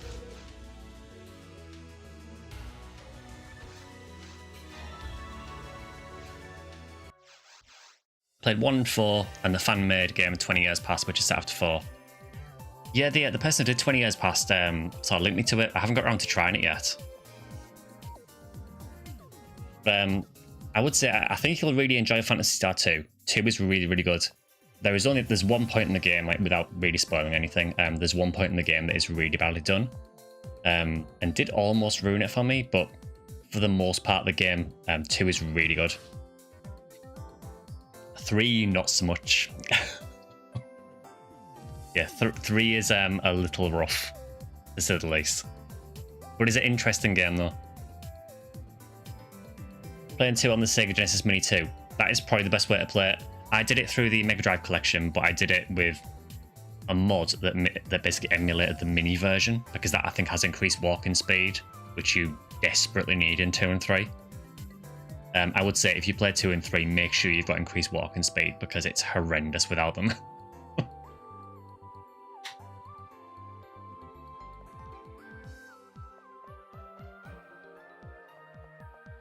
Yeah, someone actually made like a little mod collection for me for 3 that increased the walking speed because 3 is even worse for it.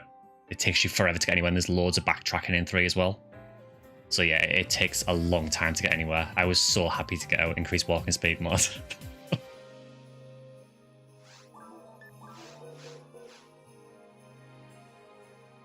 I think 3 is a game where I think if you're going through the classic games, you want to play it because it does fill some of the story out, and it is really interesting to see kind of what ideas they had planned. It has some really cool ideas in 3. They're not necessarily executed particularly well, but there is some really, really cool stuff in it. That is almost featured in later games as well, which is nice to see. But, you can very much tell that it's not made by the same people. Folks are convinced I'm going to dump Demi for Mew. For me, I like Mew in 3, but Demi, for me, was a far better character. The issue is just there's way more dialogue in 4 than the other games, so you learn more about the characters a lot more in 4. Like the matchmaking system they were attempting in 3. Yeah, it's kind of cool that you get to kind of choose who you want to marry at the end of like each generation. And it does actually influence your character as well for the next one, which is cool. It also has the ability to like customize techniques as well, so you can make like your techniques more effective, but it'll like make another technique worse. So it's kind of interesting the way you can balance things out. Again, not particularly well done, and some parts are done really badly. So the battle system in particular in 3 is rough. You can basically auto attack through most of the game. It's not good. But yeah, I would still recommend going through 3 just to experience it once.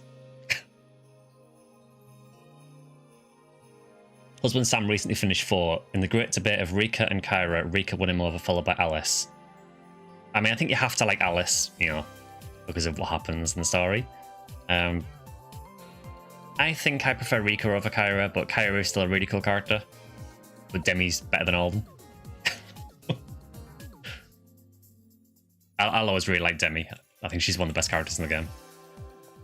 Raja is really fun as well. Like I think Raja is hilarious.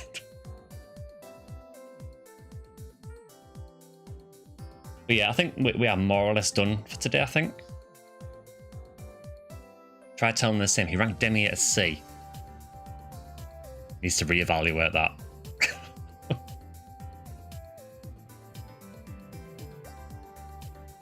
Yeah, I think we are more or less done with PSO for today, I think. So the plan is there will be a stream on Wednesday, which I think is probably going to be Front Mission 3 on Wednesday. Next Sunday stream, as I say, on Sunday at about 4 PM GMT, there will be a premiere on YouTube, which is my special PSO 25th anniversary video. And then later in the day, I'll be streaming on Twitch and YouTube as well, and that will be obviously PSO for the 25th anniversary. The week after that, I'm not sure if I'll be streaming on the Wednesday or not, because we are getting very close to Christmas then. So we'll see.